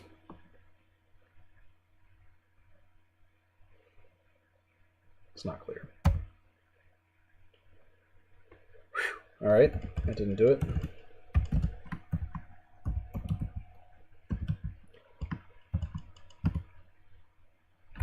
The glass case opens! Opa! Ford continues trying to talk the guards into a sudden career change. This is a plotter, right? Get plotter.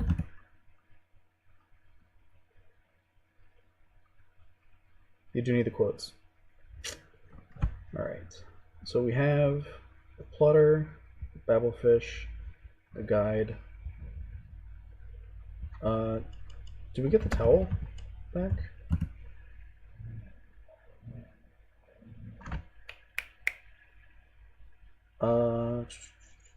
Is there anything else that we need before we leave here?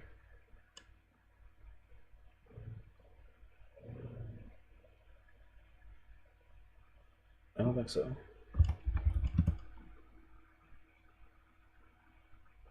So I'm not sure if we're actually supposed to use the hitchhiking device again to end up in the Heart of Gold, or if that was something out of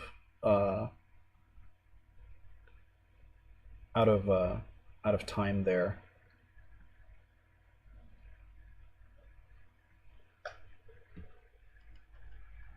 I think I'm wearing the gown. Well, all things considered, I guess I like being a guard, especially the shouting. Resistance is useless. Yeah, I think we're supposed to use the hitchhiking device, the thumb. Yes, no? Press the green button, or don't press the green button.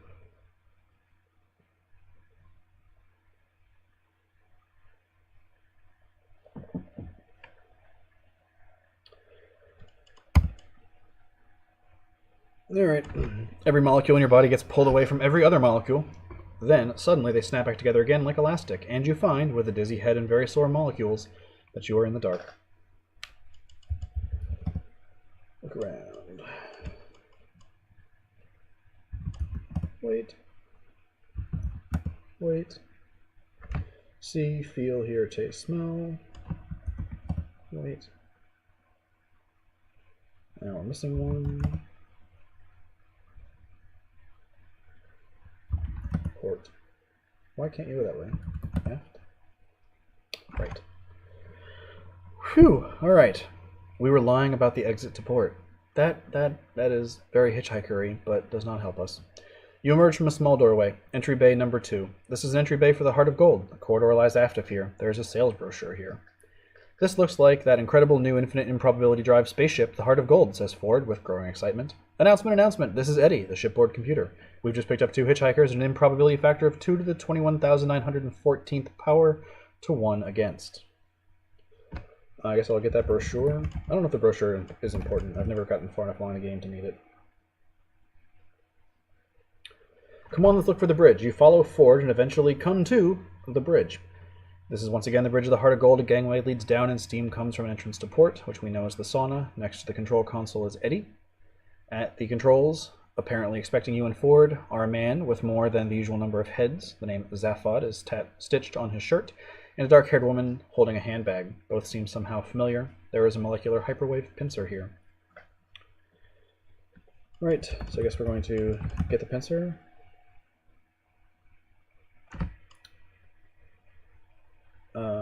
Are we supposed to head into the sauna or like immediately start doing ship things? Can I put everything in that thing? Put all in thing. Yes, excellent. Again, we know that Zaphod stole this particular ship. Oh,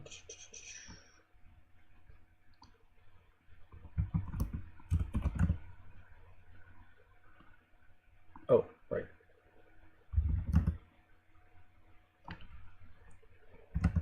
Down.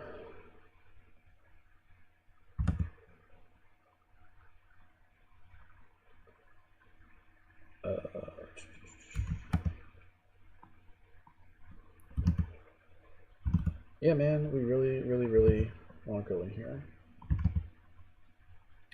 Engine room. Look. Look.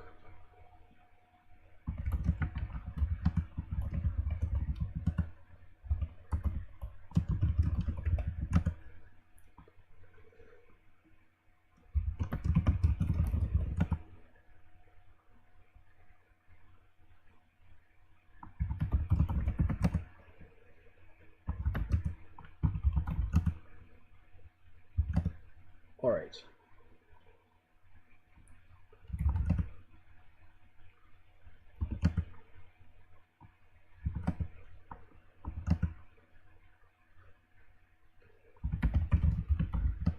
Are you sure that that thing follows us around, or do I need to go back to get it?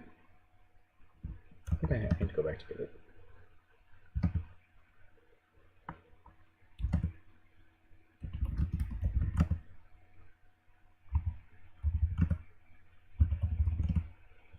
Oh.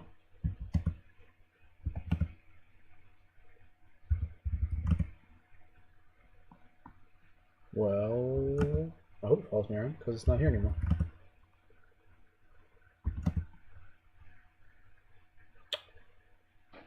That's a bummer. If you want the thing to catch up, you just wait a couple of turns.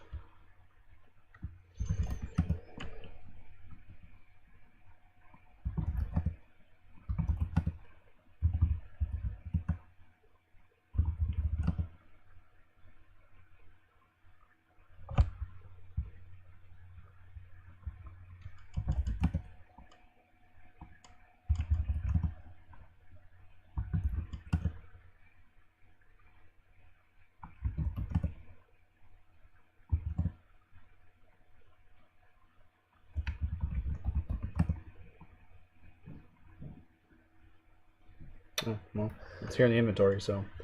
Alright, so I need to get the plotter from the thing.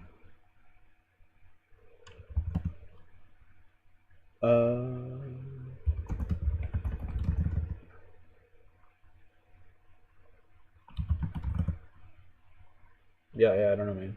No, I'm looking on that.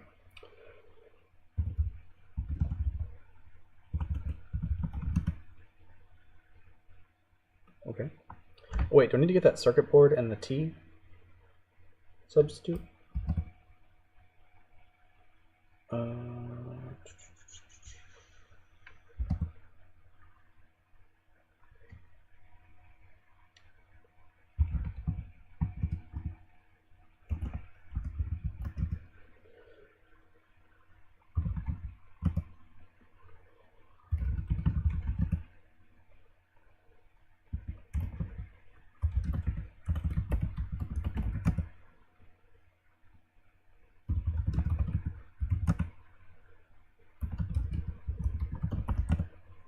I don't know if I need this circuit board. It just seems like I might. I don't remember how to get out of this room. I hate burning a move to check that, but what's with this carton?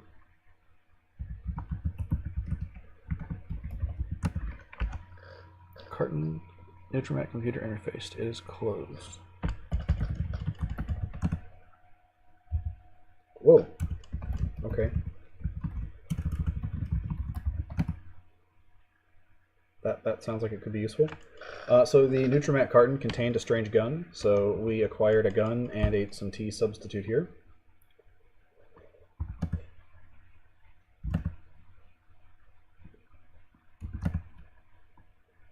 All right.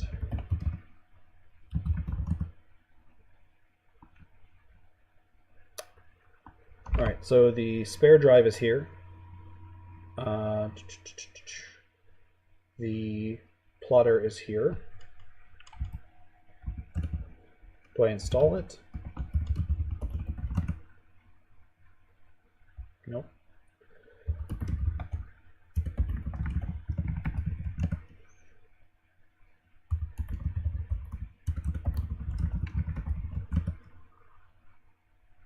How can you do that?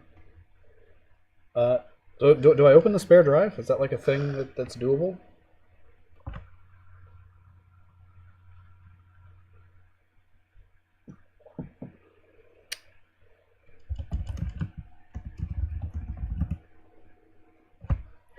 The atomic vector plotter has a small receptacle and a long dangly bit. It bears a small label which reads another fine product of the Sirius Cybernetics Corporation.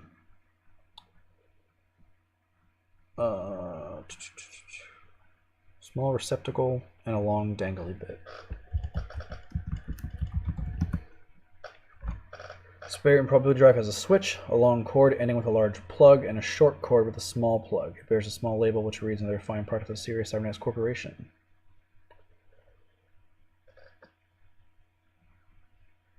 Alright, so the drive has two plugs, large and small, long and short cord with respective large and small plugs. The plotter has a small receptacle with a dangly bit. So, plug small, plug into plotter. Plugged! Hey! I don't know what that got us, but yeah.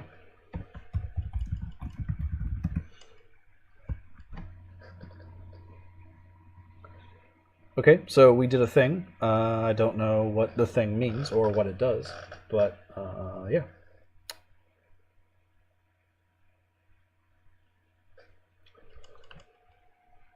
So, do you think we have to take the spare drive through that mesh, that tiny alleyway that was in the bottom?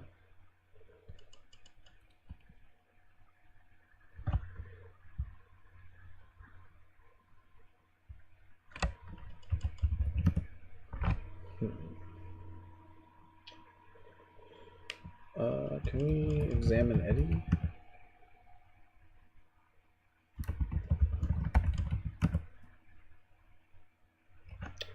Nothing happens when we try turning on the drive.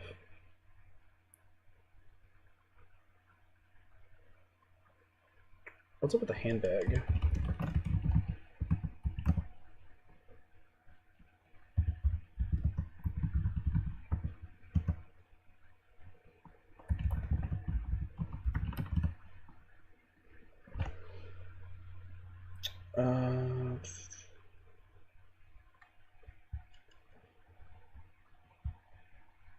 You have to... Alright, Richard says you have to do something with the T and the drive. We actually have no T. We only have a T substitute. I think that's probably what he means. What is this item? Oh, the plotter. Why am I still holding the plotter? Am I supposed to be holding the plotter? I thought I plugged it in.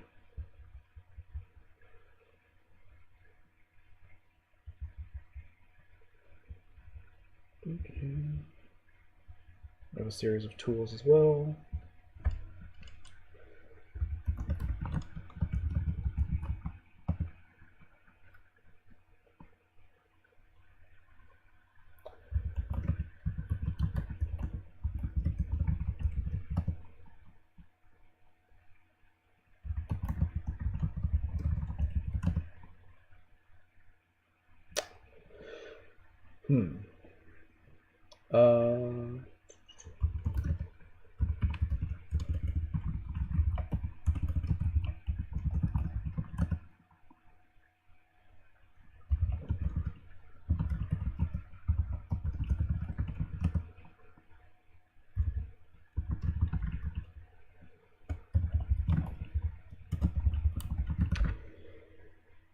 The atomic vector plotter is a small receptacle and a large dangly bit.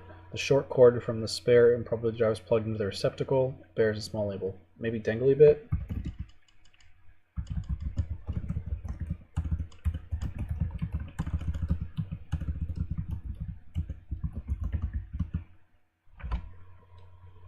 Nope.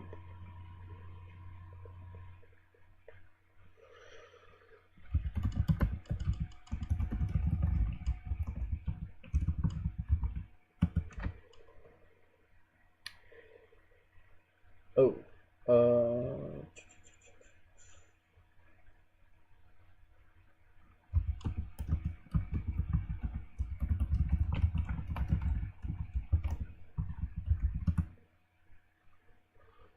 Oh, well, there we go. I like how it asks which receptacle we wanted to put the T in, and then tells us that we can't put the advanced T substitute in a large receptacle.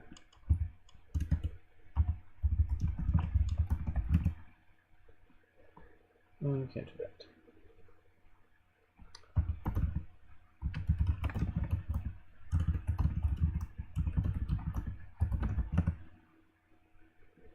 Oh, that's a bunch of stuff. Oh, alright. This is the galactic warfare that we caused. Okay.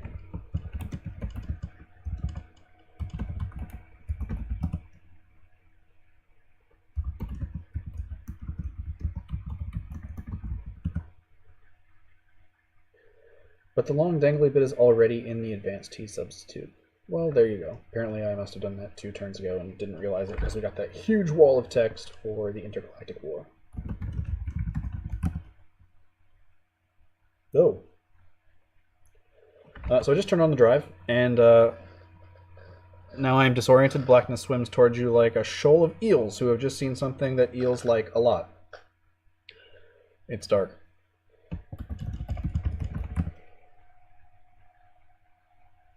You can't hear, see, smell, feel, or taste anything. You don't even know where you are. You yell as loudly as you can, but no sound emerges. Taste, see, hear, feel, smell.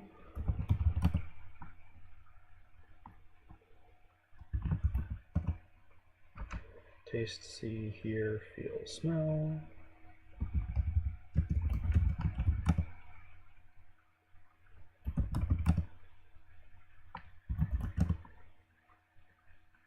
Smell, taste, see, feel. Same here again.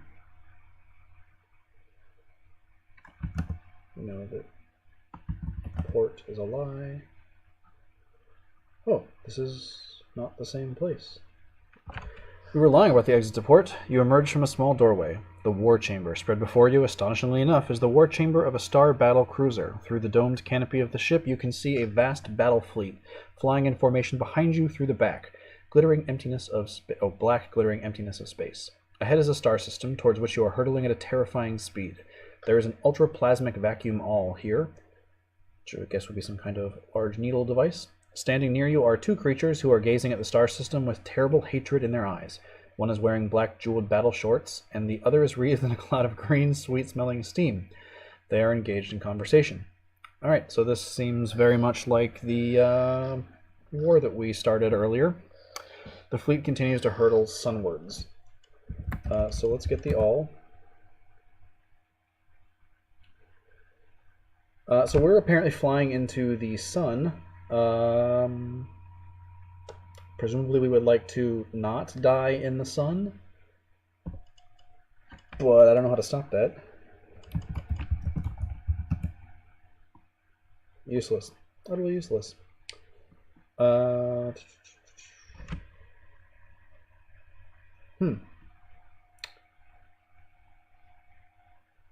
So if the score is any indication, we are a quarter of the way through the game. We have 205 moves, 12 awards, and a score of 110 of 400.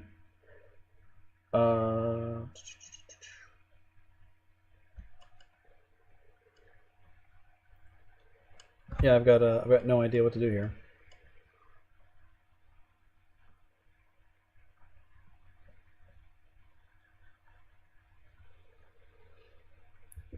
Got the 2 creatures here.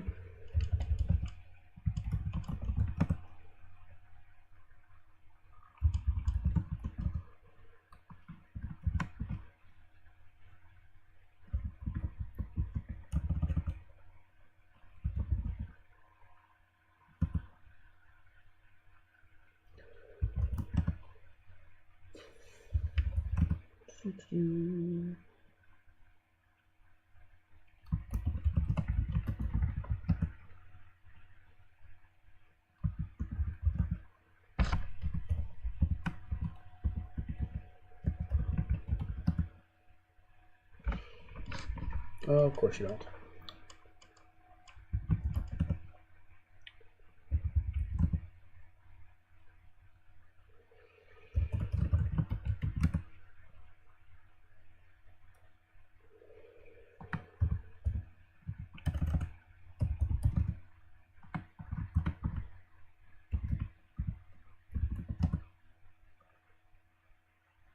Oh, hey.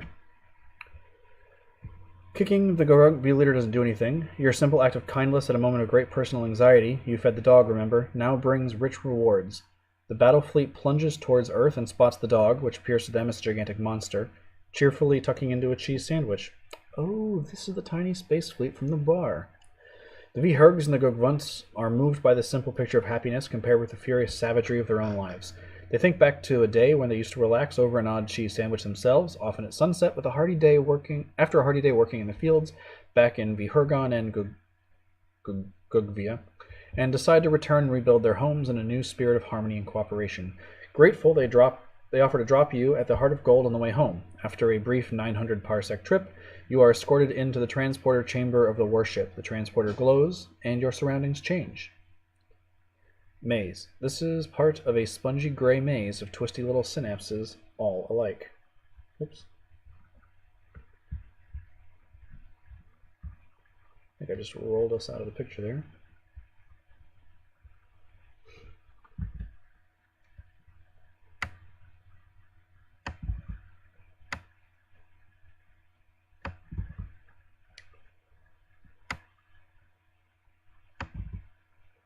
Yep, I'll do. Alright.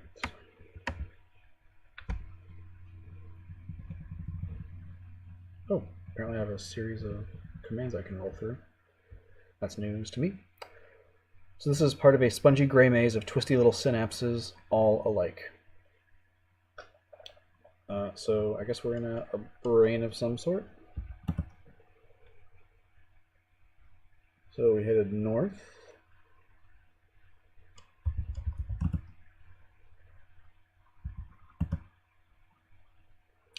An electrical impulse across a synapse gap temporarily blocks your way. Yep, I have no idea where we're going now. We're just traveling north through a brain. Apparently temporarily doesn't mean what it's supposed to mean. Blocking the gap between two synapses is a large black particle. There seem to be some faint markings on it.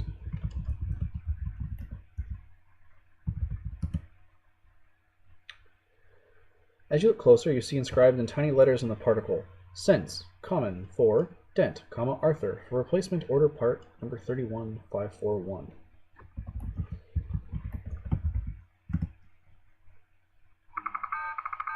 As you remove the particle, electrical impulses begin leaping madly across the now unblocked synaptic gap. Unfortunately, you were in the gap at the time, and everything becomes dark. Taste, see, hear, feel, smell.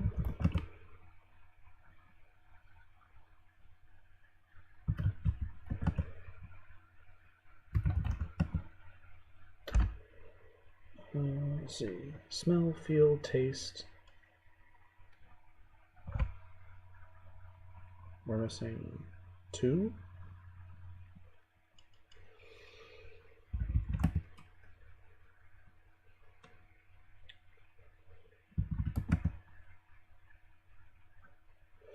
Whew, okay, we are back in entry bay number 2.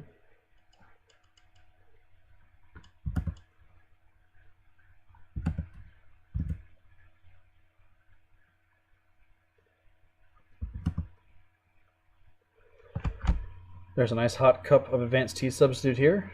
The plotter connected to a spare improbability drive. The plotter's dangly bit submerged in the substitute. And yeah, alright. So, we still don't know what item we're supposed to be taking through that area. This one.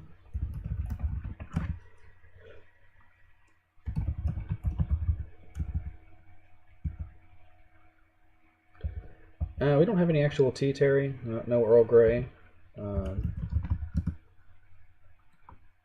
Can't use multiple direct objects with remove. Okay. Oh, vowels are useful.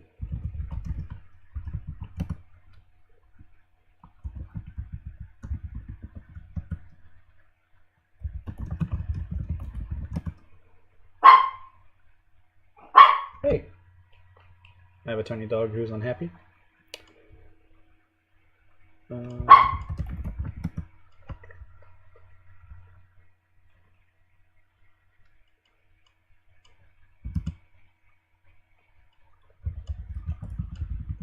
So we're looking at that metal mesh again. You see only darkness.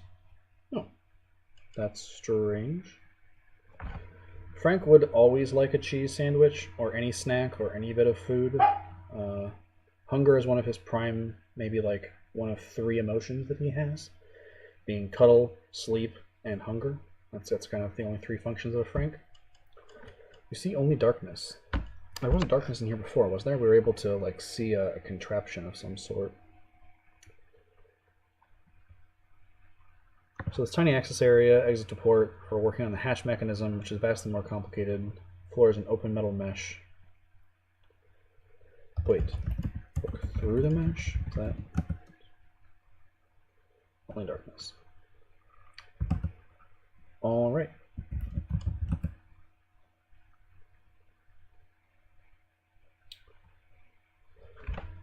So previously we tried to open that hatch and a bunch of alarms went off because we are in space. Oh, Richard is saying to turn on the drive again. We can give that a shot.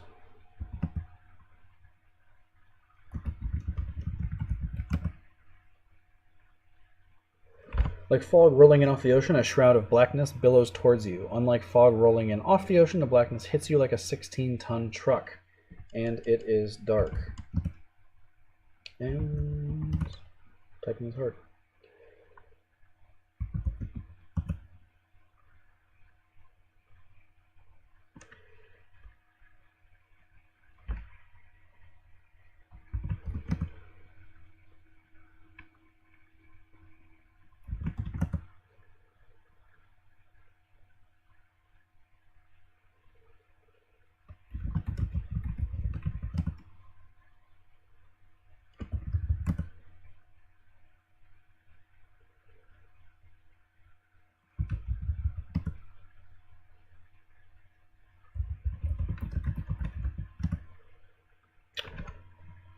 All right.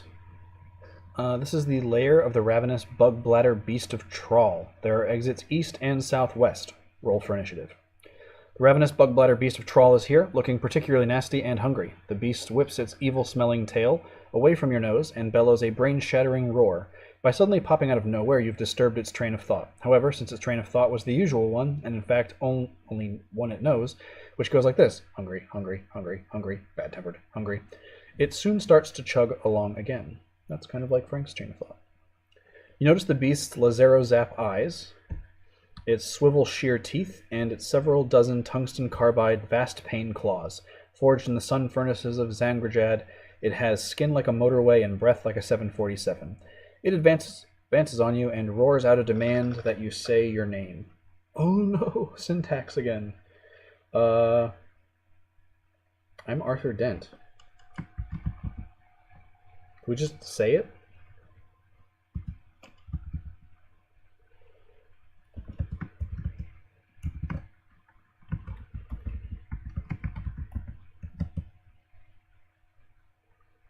The beast roars your name with relish and explains that once it has eaten you, your name will be added to its list of remembrance. Well, that doesn't really help. I think it told us there were some exits here, right? East and southwest.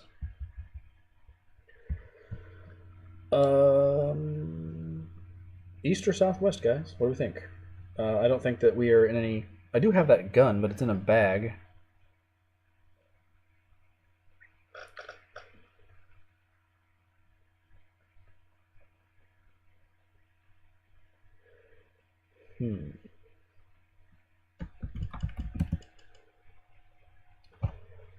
There's a large walled courtyard. Strewn about are a profusion of gnawed bones, bleaching in the sun.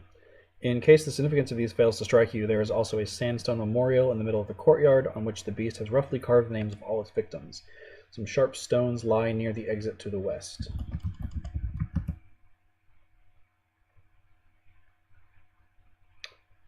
Okay. Bye. Bellwing. Oh, that's the... Oh, man, that was the... That's the only place to go? The beast blocks the exit.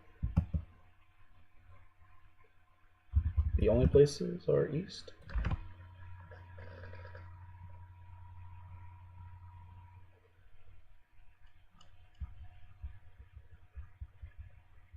Oh man, I don't think I even have my thing my aunt gave me, do I?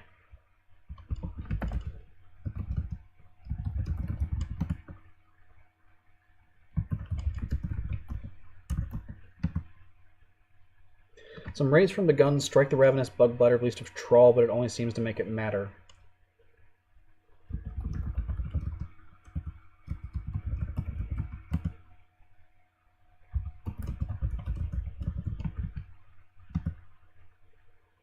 The ravenous bug bladder beast of Trawl is completely bewildered. It is so dim it thinks that if you can't see it, it can't see you. You have a few seconds before it realizes its mistake. Can we keep going east? You stumble in that direction, but as you can't see where you're going, you wander around in circles. The beast is getting puzzled that something it can't see is stumbling around its lair. Slowly, it dawns on the creature that someone is trying to make a fool of it, and it starts looking for you. It starts to look for you again.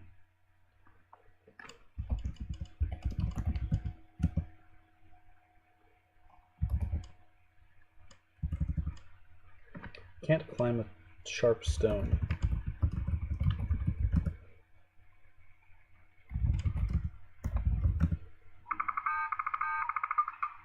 Oh. Okay. So you unwrap the towel from your head. You see that you have wandered in circles and ended right beside the sandstone memorial. Unfortunately, the beast has also caught sight of you again. All this fooling around has made it doubly hungry and angry. Different order. With a vast savage roar, the beast tears you limb from limb, and its tungsten carbide vast pain claws. And, well, do you really want to know the rest? The point is you have died. Everything becomes dark. This doesn't seem like dead.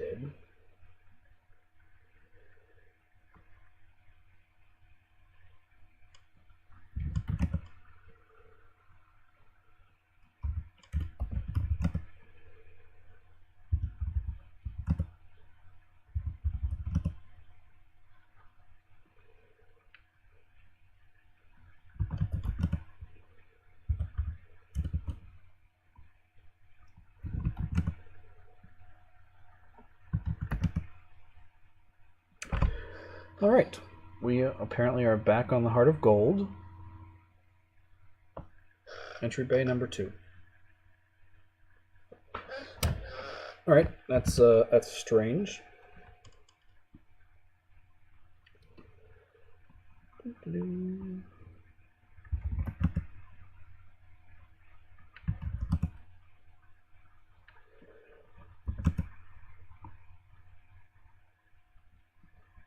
So do we try that again?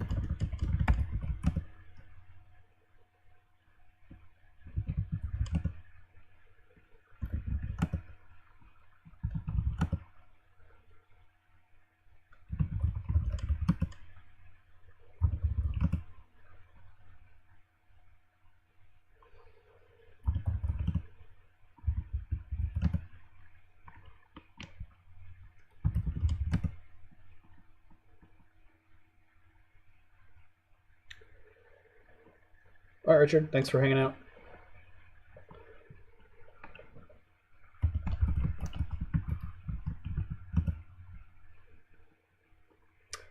We are in the Vogon hold. Dispensing machine, glass case, and switchboard. Oh no. Oh, it's dark again.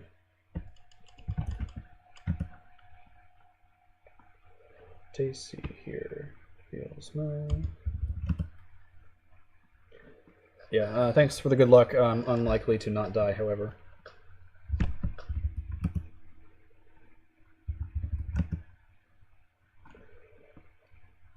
See, it's like missing here.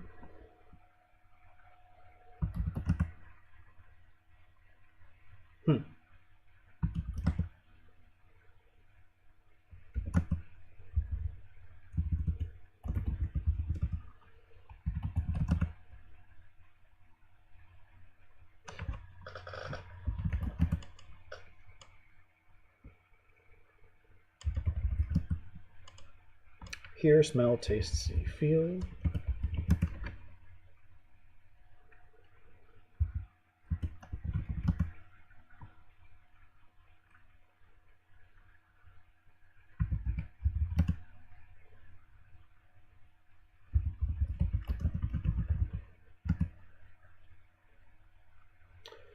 All right, back in this critter's lair. So we're going to head east up to towel on the head. Remove towel. Oh, man. All right, so apparently removing the towel definitely is going to get us chewed on a bit.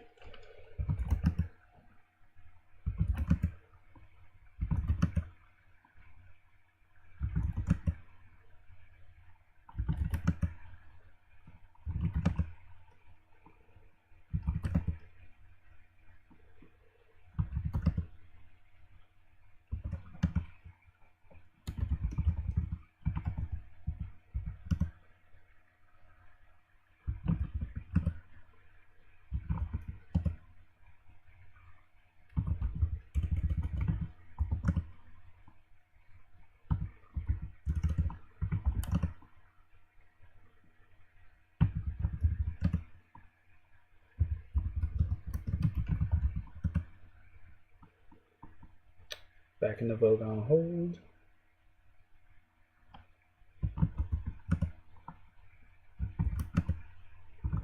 So it seems strange that I guess we have to go through those in order. So the Vogon hold, I guess, is probably where we're going to end up next.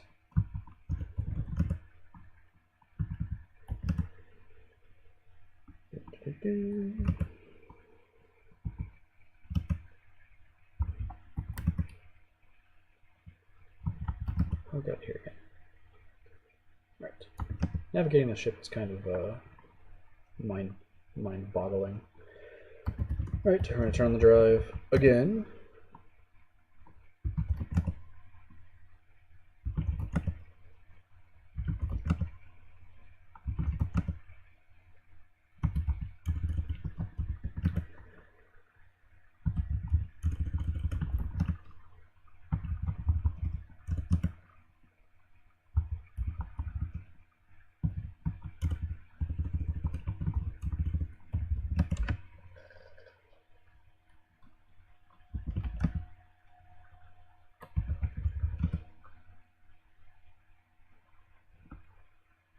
Smell, taste, see, here. Here, smell, taste, see. Here, smell, taste, see, feel.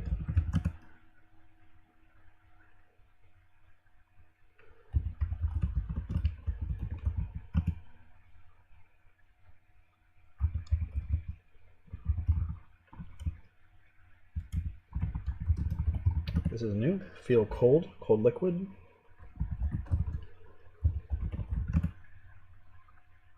Aha! Drink liquid. It tastes just like wine. In fact, you realize with growing embarrassment that your hand is sitting in a glass of white wine. You're at a party being given by a dentist and incredibly boring acquaintance. Among the people you've been introduced to are a shy, mousy fellow from the West Country named Arthur. I'm Arthur. And a flamboyant guy named Phil. You've had too many drinks already, and the room is beginning to buzz. Living room. You're in a large living room. There's a party going on. Other rooms lie to the west and southwest, and the apartment's front door is south of here. Phil is here. Arthur Dent is here. You notice the host is approaching, but using several mingling couples as cover, you maneuver away. So apparently I am no longer Arthur Dent. If I had to guess, I would say I'm probably Ford Prefect. I have a plate of hors d'oeuvres at my disposal, a small purse, and what appears to be a glass of wine.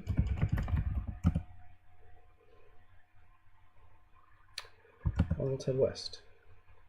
You are in a large dining room. There's a party going on. Other rooms lie to the south and east. We came from the east, so we will head south. You're in a large kitchen. There's a party going on. Other rooms lie to the north and northeast. Back to the room. Alright, so we just apparently can do a circle between the living room, the dining room, the kitchen, and back.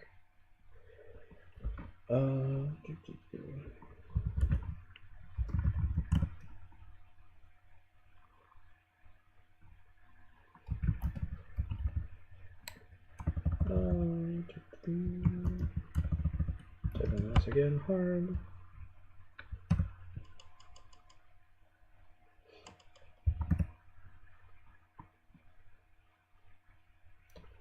Phil. Oh, the apartment's front door is south of here. Yeah.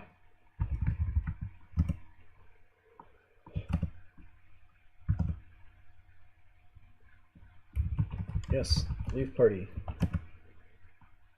South. Yes, the fun party. Leave the party. Apparently we're not able to leave the party.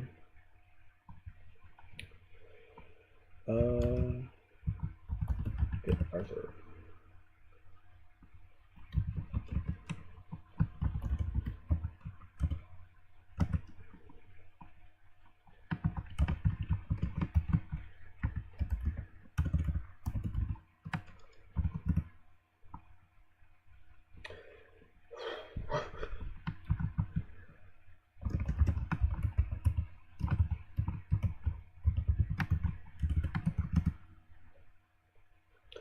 Phil must have not noticed you because he just moved into the dining room.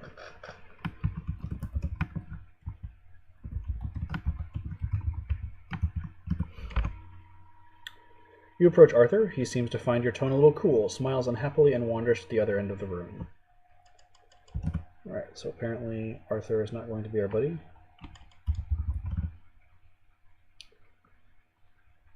Oh, west, not east.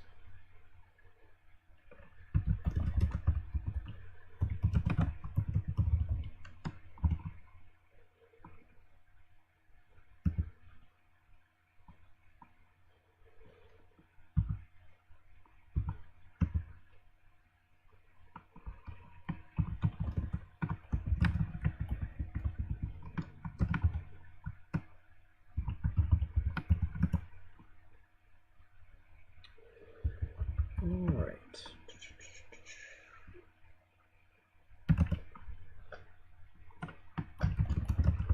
I'm not sure what we're supposed to be saying to Phil.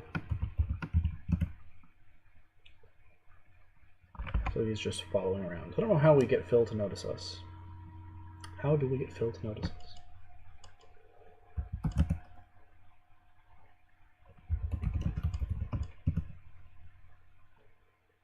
Pushing Phil accomplishes nothing.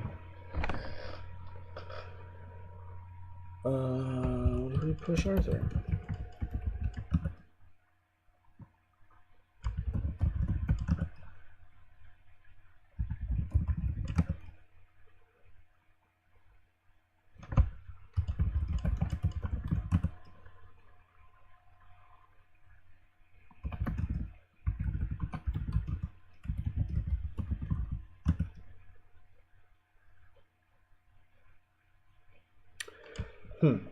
All right.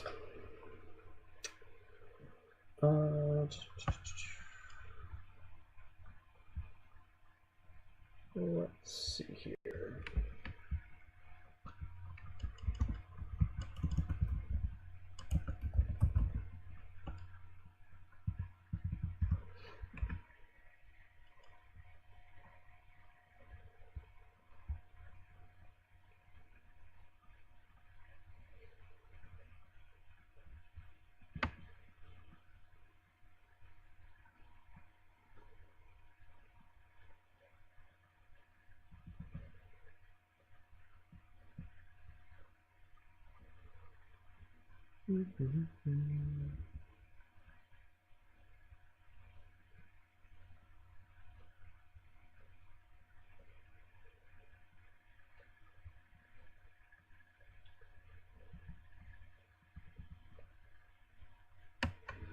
Earth as Ford. Maybe we're not Ford Prefect. Ah, okay. We are Trillion.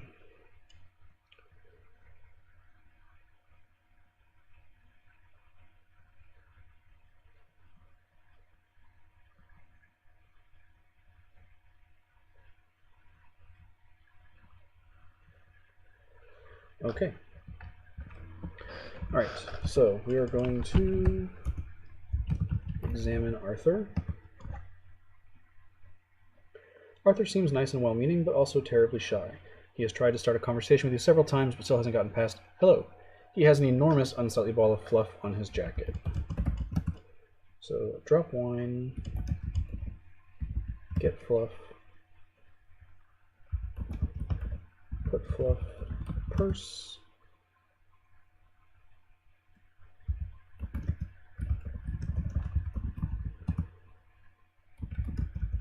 get wine. The hostess, whom you've been avoiding all evening, scurries up with your glass of white wine. Oh, hello, Tricia. How lovely to see you. I think you dropped this dear. Take the wine. Arthur tries unsuccessfully to interest you by talking about how badly Americans make tea. Well, it's because we generally prefer coffee. Arthur tries unsuccessfully to interest you by talking about a new book by Douglas Adams. That would actually be interesting, but apparently we don't care.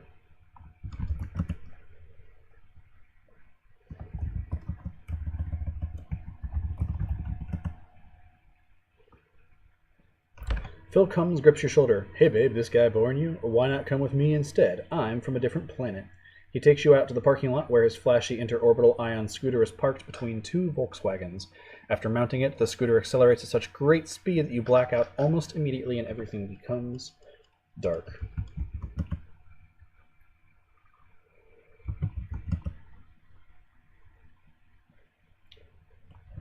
I am going to take a quick 30-second break and refill up on coffee, but I will be right back.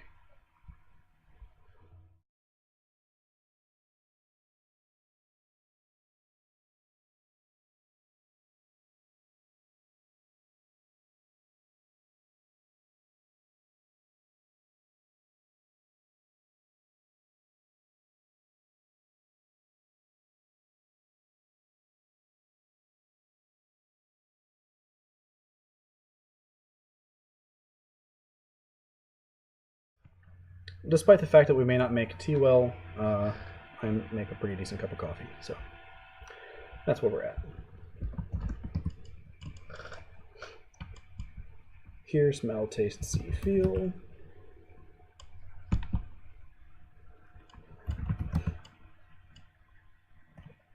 We should be back on the Heart of Gold.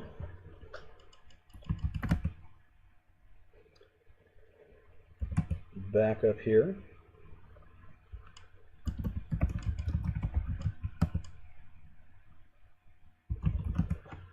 Like Adele, we are rolling in the deep fog off the ocean of shroud blackness. Wait, that's not right.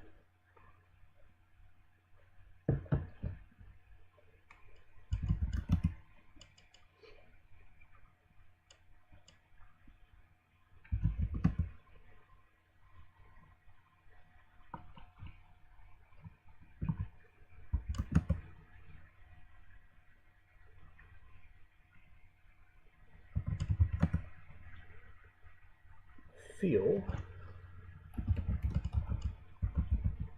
Touch liquid. Seems coldish. Are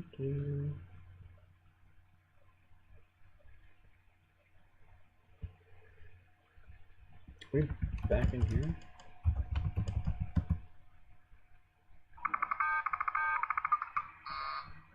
Ah, okay. Alright, so apparently it's kicking us to these other tasks kind of randomly, and if we've already completed it, it just kicks us right back to this thing.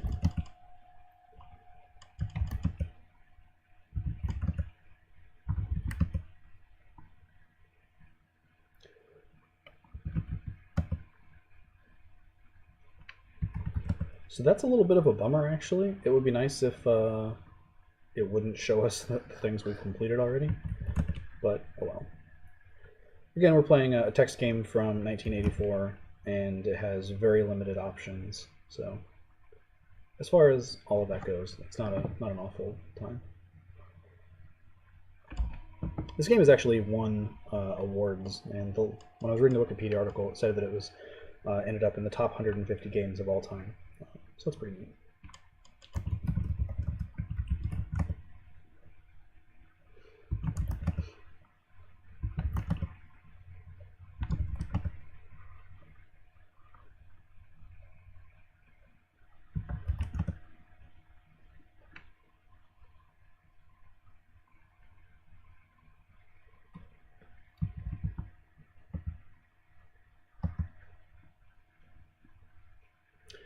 Darkness. You see a painfully bright light stabs at the front of the eyes.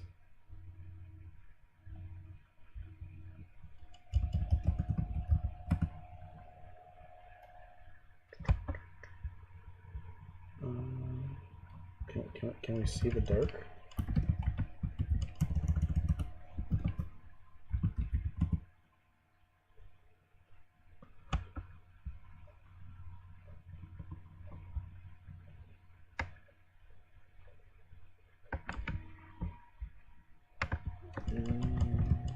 Examine the lights. Aha. Just realized that I can no longer see the chat window.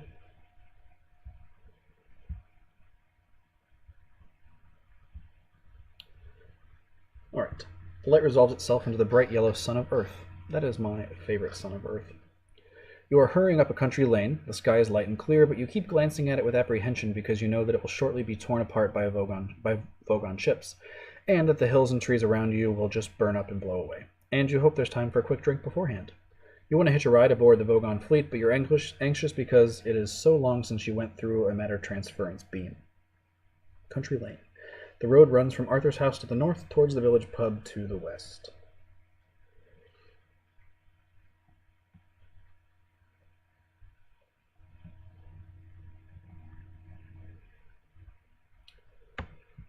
All right.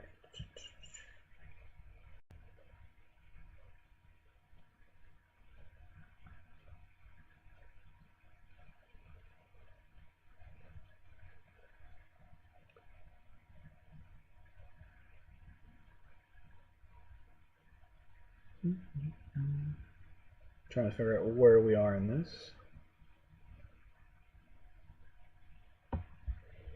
Alright, so we're going to head to Arthur's house. Before you is the house of your friend Arthur Dent, who is lying in front of a bulldozer. You have no idea why. You have no idea about most things about Arthur, even why you regard him as your friend, but you do, and must therefore return his towel before you leave. Nearby stands an impatient man. There seems to be a bit of an atmosphere.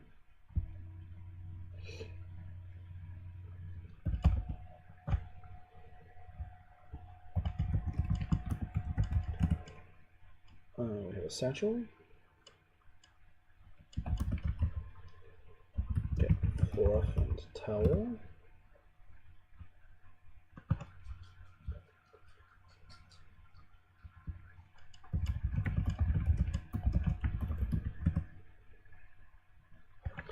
Inexplicably, Arthur takes no notice of the towel, which, magnificently, you are trying to return to him. Instead, he says, "Ford, what about my home?" You start guiltily. Does he actually know that the Earth is about to be destroyed? You start to ask him, then stop. If he knows, what the Zark is he doing lying here in the mud in front of... You look around. You notice the bulldozer properly for the first time. You notice Arthur's house. You notice the workmen. The penny drops. His house is about to be demolished. You feel like a complete... what's the word? That word sounds like idiot. Thank you. An idiot is exactly what you feel like. In a reckless moment, you go completely mad and decide that you ought to take Arthur with you. You try to tell Arthur about the importance of getting a drink, but he's rambling on about a man called Prosser.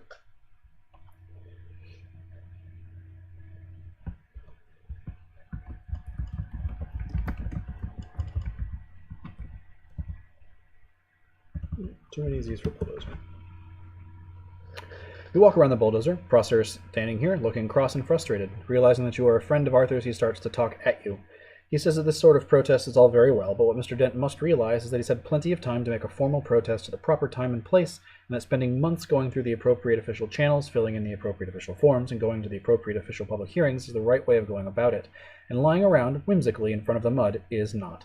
He says that he personally hates mud and despises the whole sort of people who lie in it.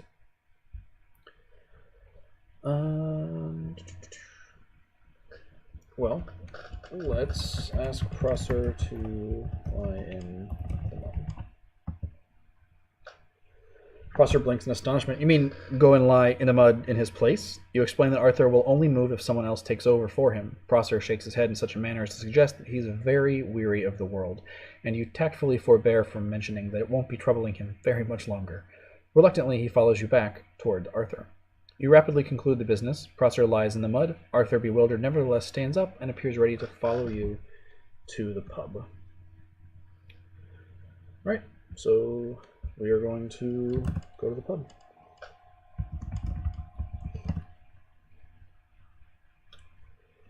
Let's see. We drank beer, which is useful. Oh, better buy some first.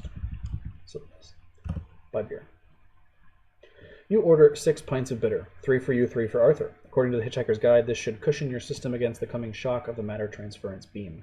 As you drink the first pint, you mentioned to Arthur that you are from a different planet, but it makes little impression. This surprises you, because you thought it was the sort of thing that would interest people. He gave us peanuts on the ship, so we should buy some peanuts. Which I tried to buy earlier, but it would not let us. You buy some peanuts, which you'll need to replace protein lost from the matter transference beam.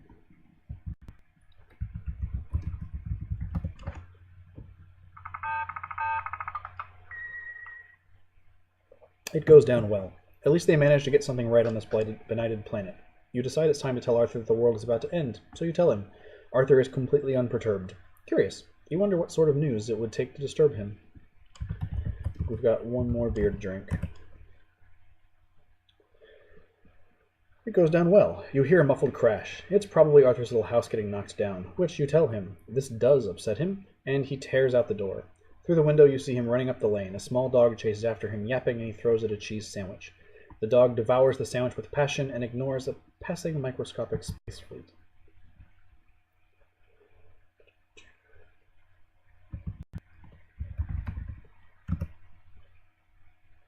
Oh, did I not leave the pub? I thought that I did.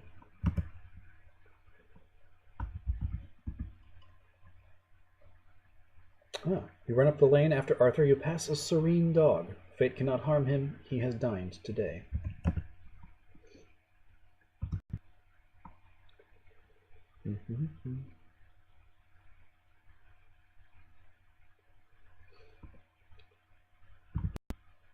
Right, Arthur Dent is here. Mr. Prosser from the local council is standing at the side of the bulldozer. He seems to be wearing a digital watch. We have reached the site of Arthur's home, now a pile of rubble. Prosser looks sheepishly triumphant, a trick few people can do, as it requires a lot of technically complex deltoid muscle. I'm going to give Arthur... Wait, that's not the right syntax, right? Give fluff to Arthur. Arthur takes the fluff and stuffs it in his pocket.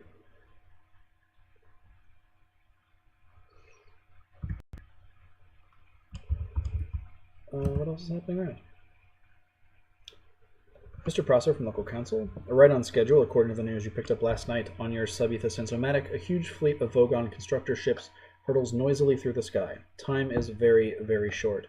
Storms break in the wake of the ships, the wind whips at you and makes it difficult to stand. You grab hold of a tree.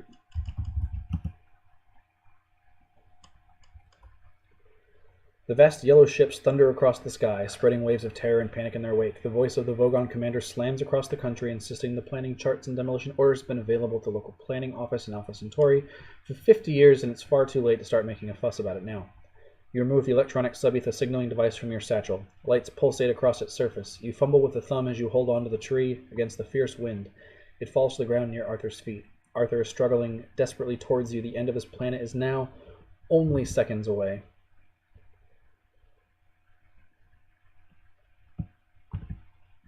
I think this is about it for us. And it is dark. Fierce gale winds whip across the land. Thunder bangs continuously through the air in the wake of the giant ships. You struggle to reach the thumb, but the wind is too fierce and you are driven back. Fortunately, at this point, Arthur picks up the thumb and somehow manages to push the right button. However often you do it, you are still stunned by the shock of dematerialization. The scene around you is ripped away like a flimsy backcloth. Everything becomes, once again, dark.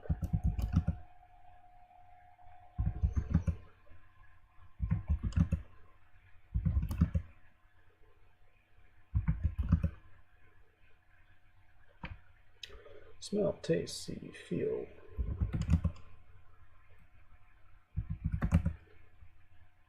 All right. Aft again. Up. All right. I'd like to check something real quick.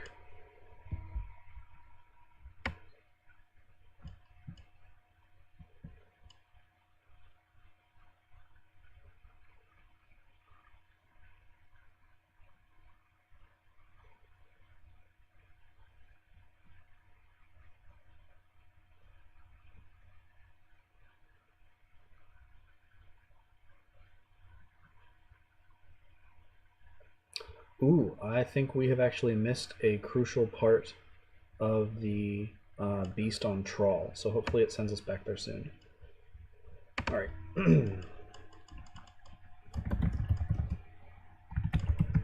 Spin up the drive.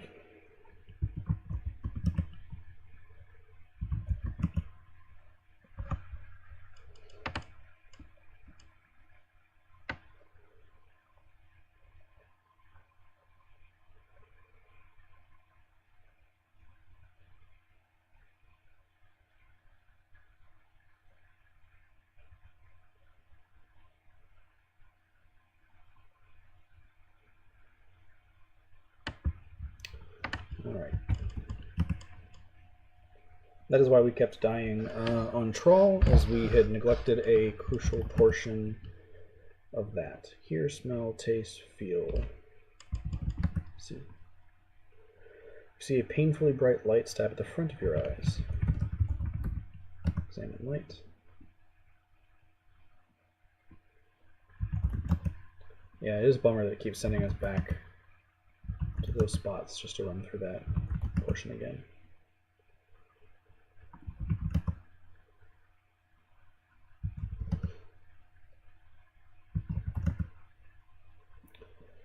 So we will run through the ship and turn on the drive again.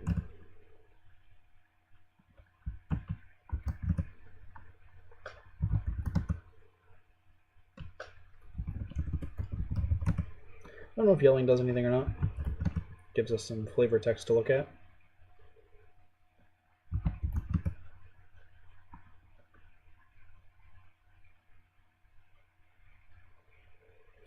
See, feel, hear, taste, smell.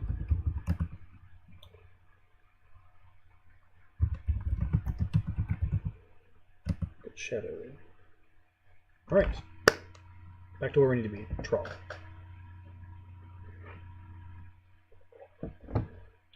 Alright, so we're going to... Oh, wait. Oh, we didn't say the name.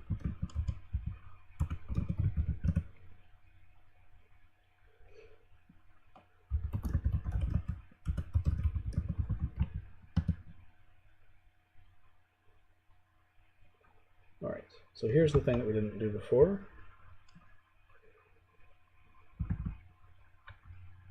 I don't know how a person would have stumbled across this without knowing it. We do carve. Oh. Did you get the stone?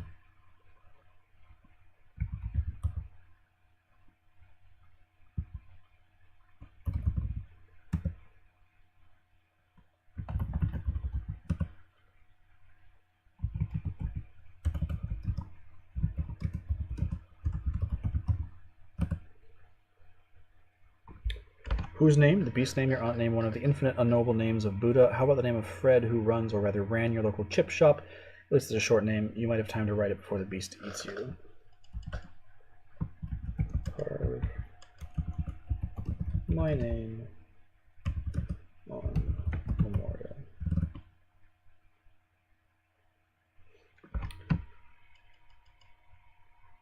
You chip away at the stone. It's not your best writing, what with your mounting sense of panic and towel wrapped around your head.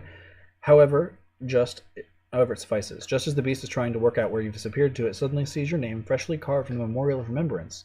Mystery solved. It realizes it must have already eaten you in a fit of absent-mindedness. Its mind is very, very small and quite frequently absent. It decides to give up on the rest of the afternoon to the twin arts of digestion and contemplation. It settles down for a snooze. Alright, so we're going to remove toe, drop stone, get thing. Alright, so we need to head west and southwest. Get the interface. Nice. Right.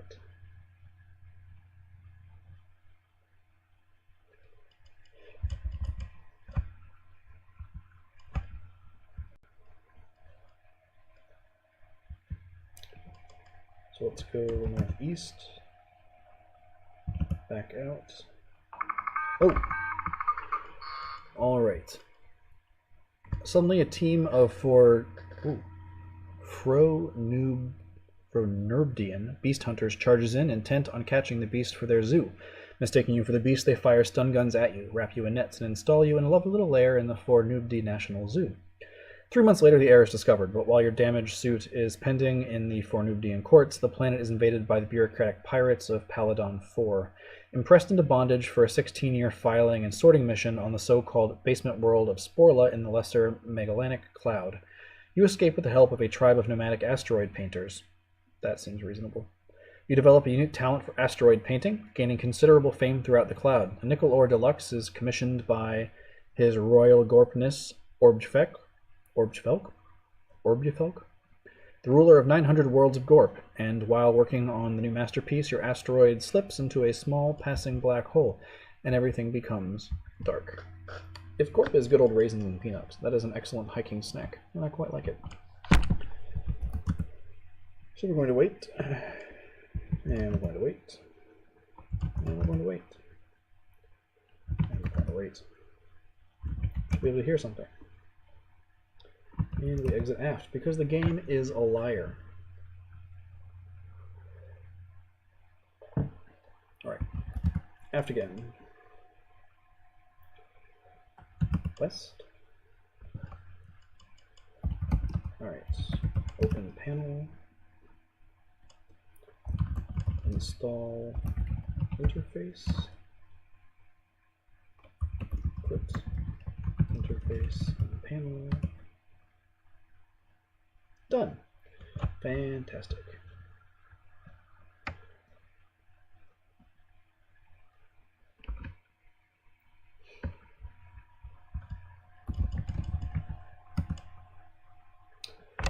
The Nutrimat is puzzled that you want something made by pouring boiling water on dead leaves and squirting stuff from a cow in it, and says that it will need some help from Eddie, the shipboard computer. The Nutrimat begins to whir.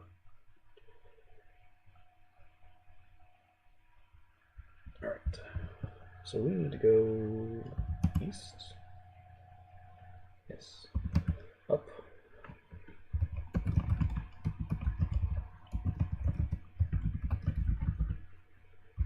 Receptacle. Plugged.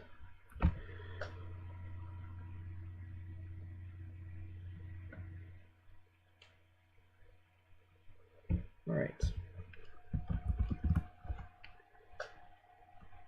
Announcement. This is Eddie, the shipboard computer. Emergency situation. Nuclear missiles have just been launched at us from the approaching planet, which my databanks indicate is the legendary lost planet of Magrathea.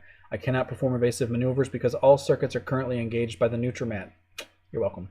The missiles will turn the ship into a huge atomic fireball in approximately 8 turns.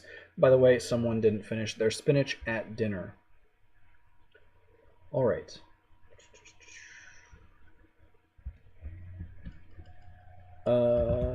Wait.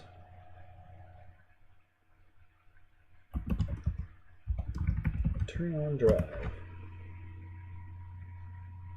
As you flip the switch, sparks fly from the large receptacle. "My new control console," wails Eddie, the shipboard computer.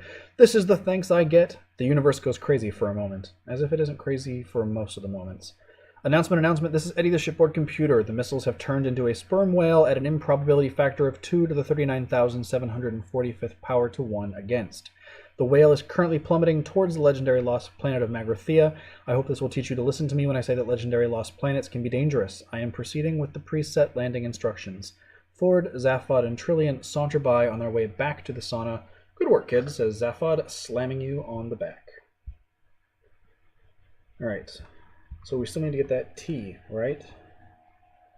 We'll get out of here. Down? Yes.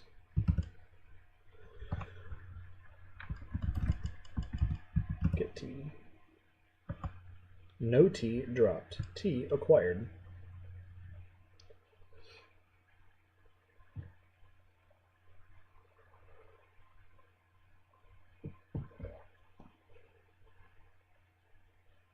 Alright, so now we need to head back to the bridge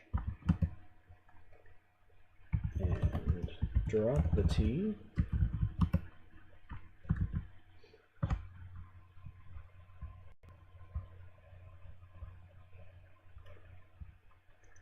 Oops.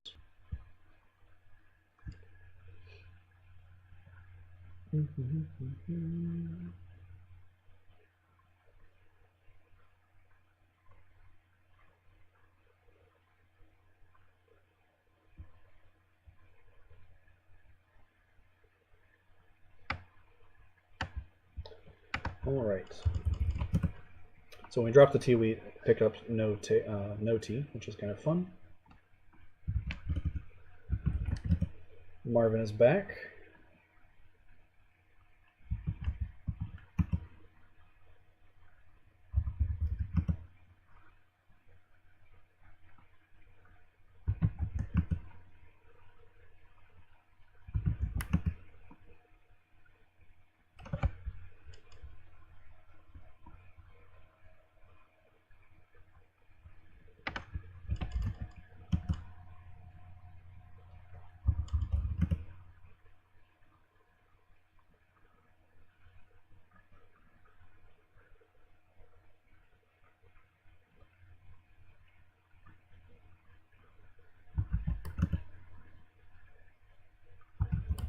So we're supposed to, at this point, wait until we land on the planet. There we go. Announcement. This is Eddie, the shipboard computer. We have just landed on the legendary lost planet of Magrathea. I don't want anyone going outside until I've checked the atmosphere, climatic conditions, existence of dangerous wildlife, airborne diseases, volcanic activity, presence of real estate agents, and more than 8,000 other possible dangers. This routine check will take 14.9 years. And don't even think about leaving until I finish, because I am jamming the hatch. But we know where the hatch control is from previous stuff. Alright, so we're going to remove bit from substitute, put bit in T, and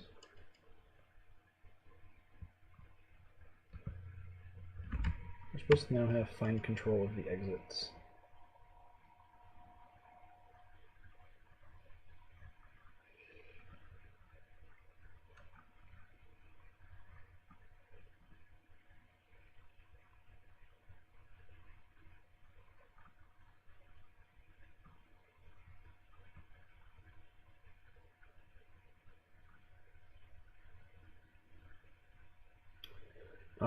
Okay. So now that we have the actual T in the dangly bit in the actual T, we can actually control the exit of the future part. So that my complaint earlier is actually a part of the game.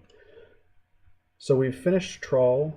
We have finished the missile attack. We have finished Trillions. We've got finished Fords. We have 2 more to do. We have Zaphod and the Whale. But yeah, so we can do that. So let's turn on the drive. Alright, so we're going to do the Whale We're going to do Zaphod first. And Zaphod is sight back.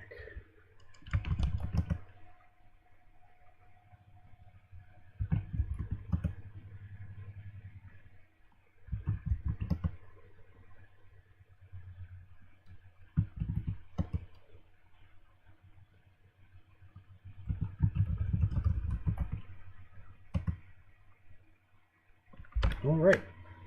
The light resolves itself into the bright orange sun of Damogran. The pain at the back of your eyes is from partying until very late last night, and both your heads are suffering the worst hangover you've ever experienced. You remember formulating a plan to steal the Heart of Gold, but you can't for the life of you remember any details. Presidential speedboat in the pilot seat. You are piloting the speedboat, which features very simple controls, toward the island of France. Footnote 3.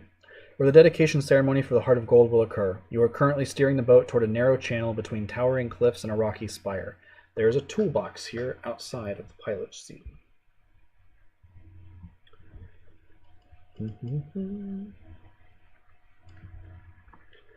Alright, so we're going to not be typing in the right window.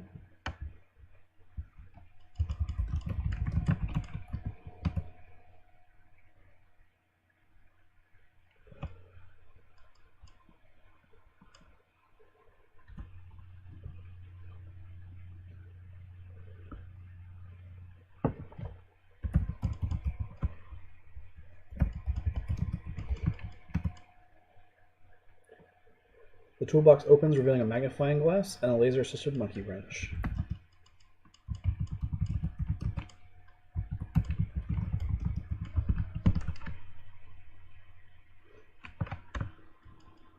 Alright.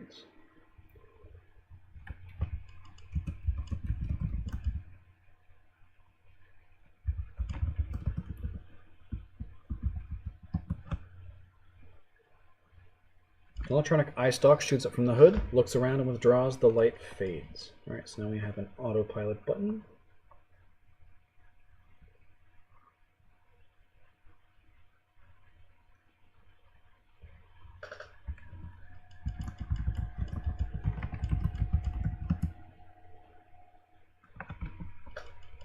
Alright.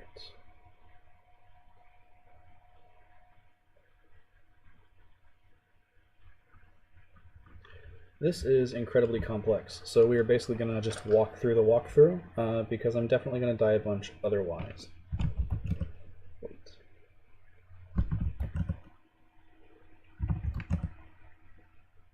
Suddenly, the autopilot leaps to life, steering the boat away from the rocky spire. The crowd gathered for the dedication oohs and ahs as the boat swerves through the narrow channel.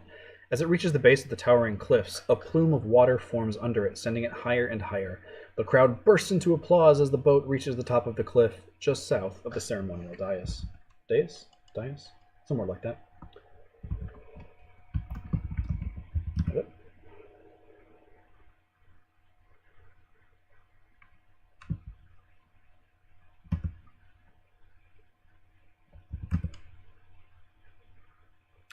As you step out of the boat, the plume of water lowers it away. The crowd, unaware of the autopilot, bursts into a round of admiring applause. On the dais, the platform is surrounded by the crowd. Several members of the crowd are holding a huge banner. Just to the east is the Heart of Gold. Well, we like crowds, so let's wave at them. Oh, that is the wrong kind of wave.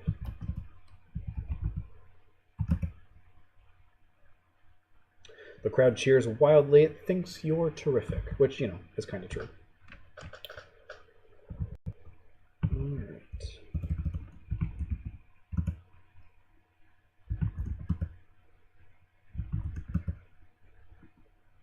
The crowd cheers wildly. It thinks you are terrific. Suddenly, Trillian leaps out of the crowd, grabs you by the necks, points a blaster at your left head. Guards rush up, photon rifles poised to shoot. "Stay back," shouts Trillian. "One more step and the president of the galaxy is fried meat." The guards seem unsure and look to you for instructions.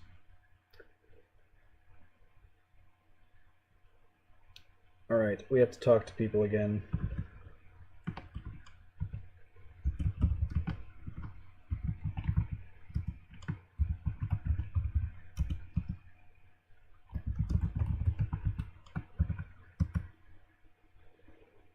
The guards hesitate, then toss their photon rifles in a pile in front of you.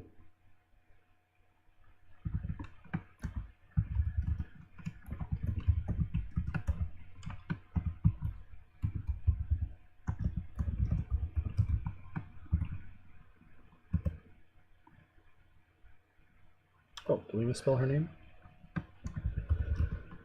T-R-I-L-L-I-N.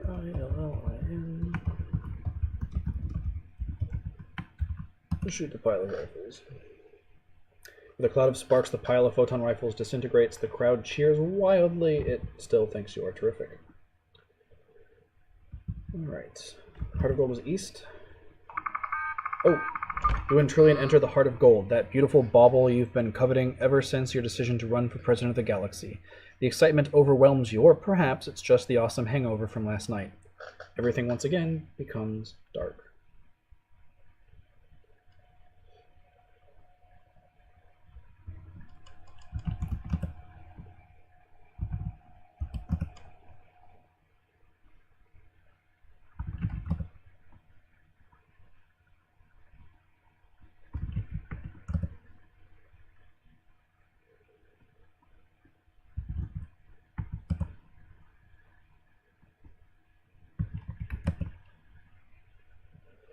Alright, so I think we are pretty close to being finished with this sentence, or this section.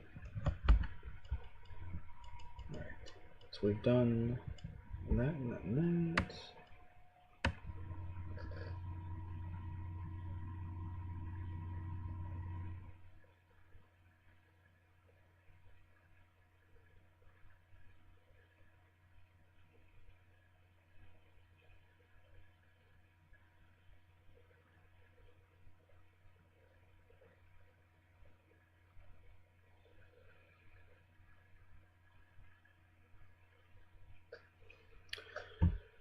All right, so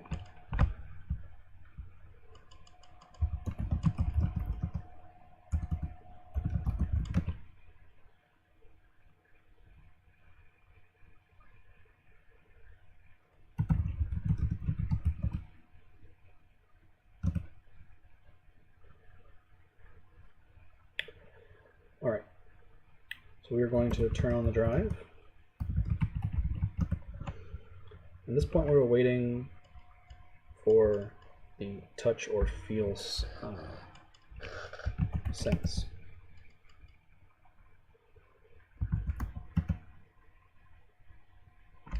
Taste, see, hear, smell.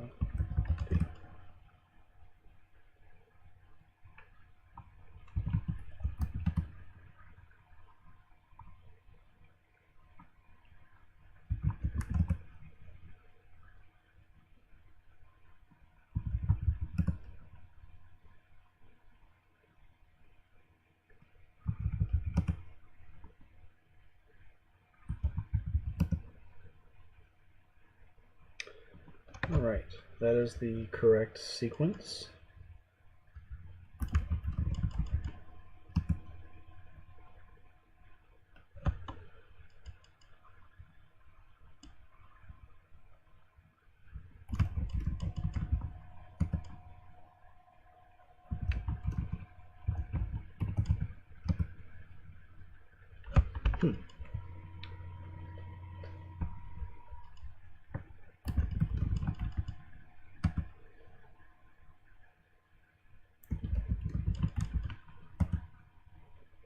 I'm supposed to drink this? Yeah. Alright, you are jerked to your senses by the realization that you are licking the lining of a whale's stomach inside the sperm whale. You are in the stomach of a sperm whale. You can hear a distant sound of rushing wind, and there is a flower pot here. Alright, so we are going to get the flower pot. Oh no. Really?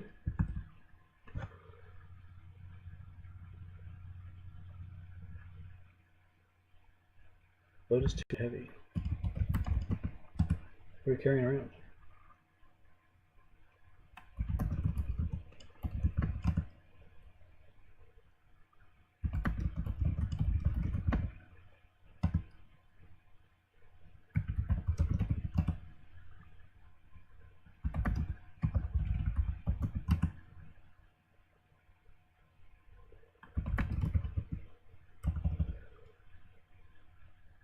Oh, that's a bummer.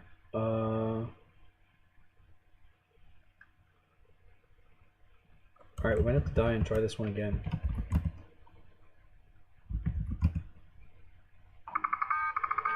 Splat! Everything becomes dark. We've got too much stuff, and I'm pretty sure that if you don't have things in the thing, then you lose that item.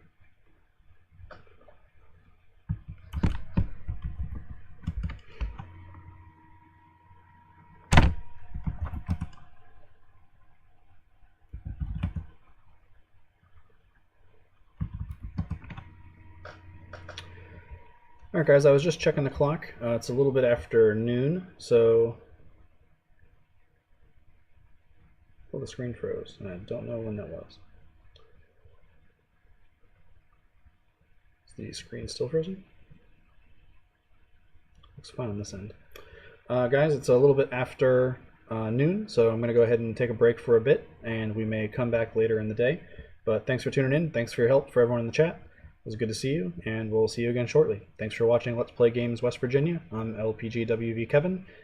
Please be sure to follow both of those channels and all of our team channels.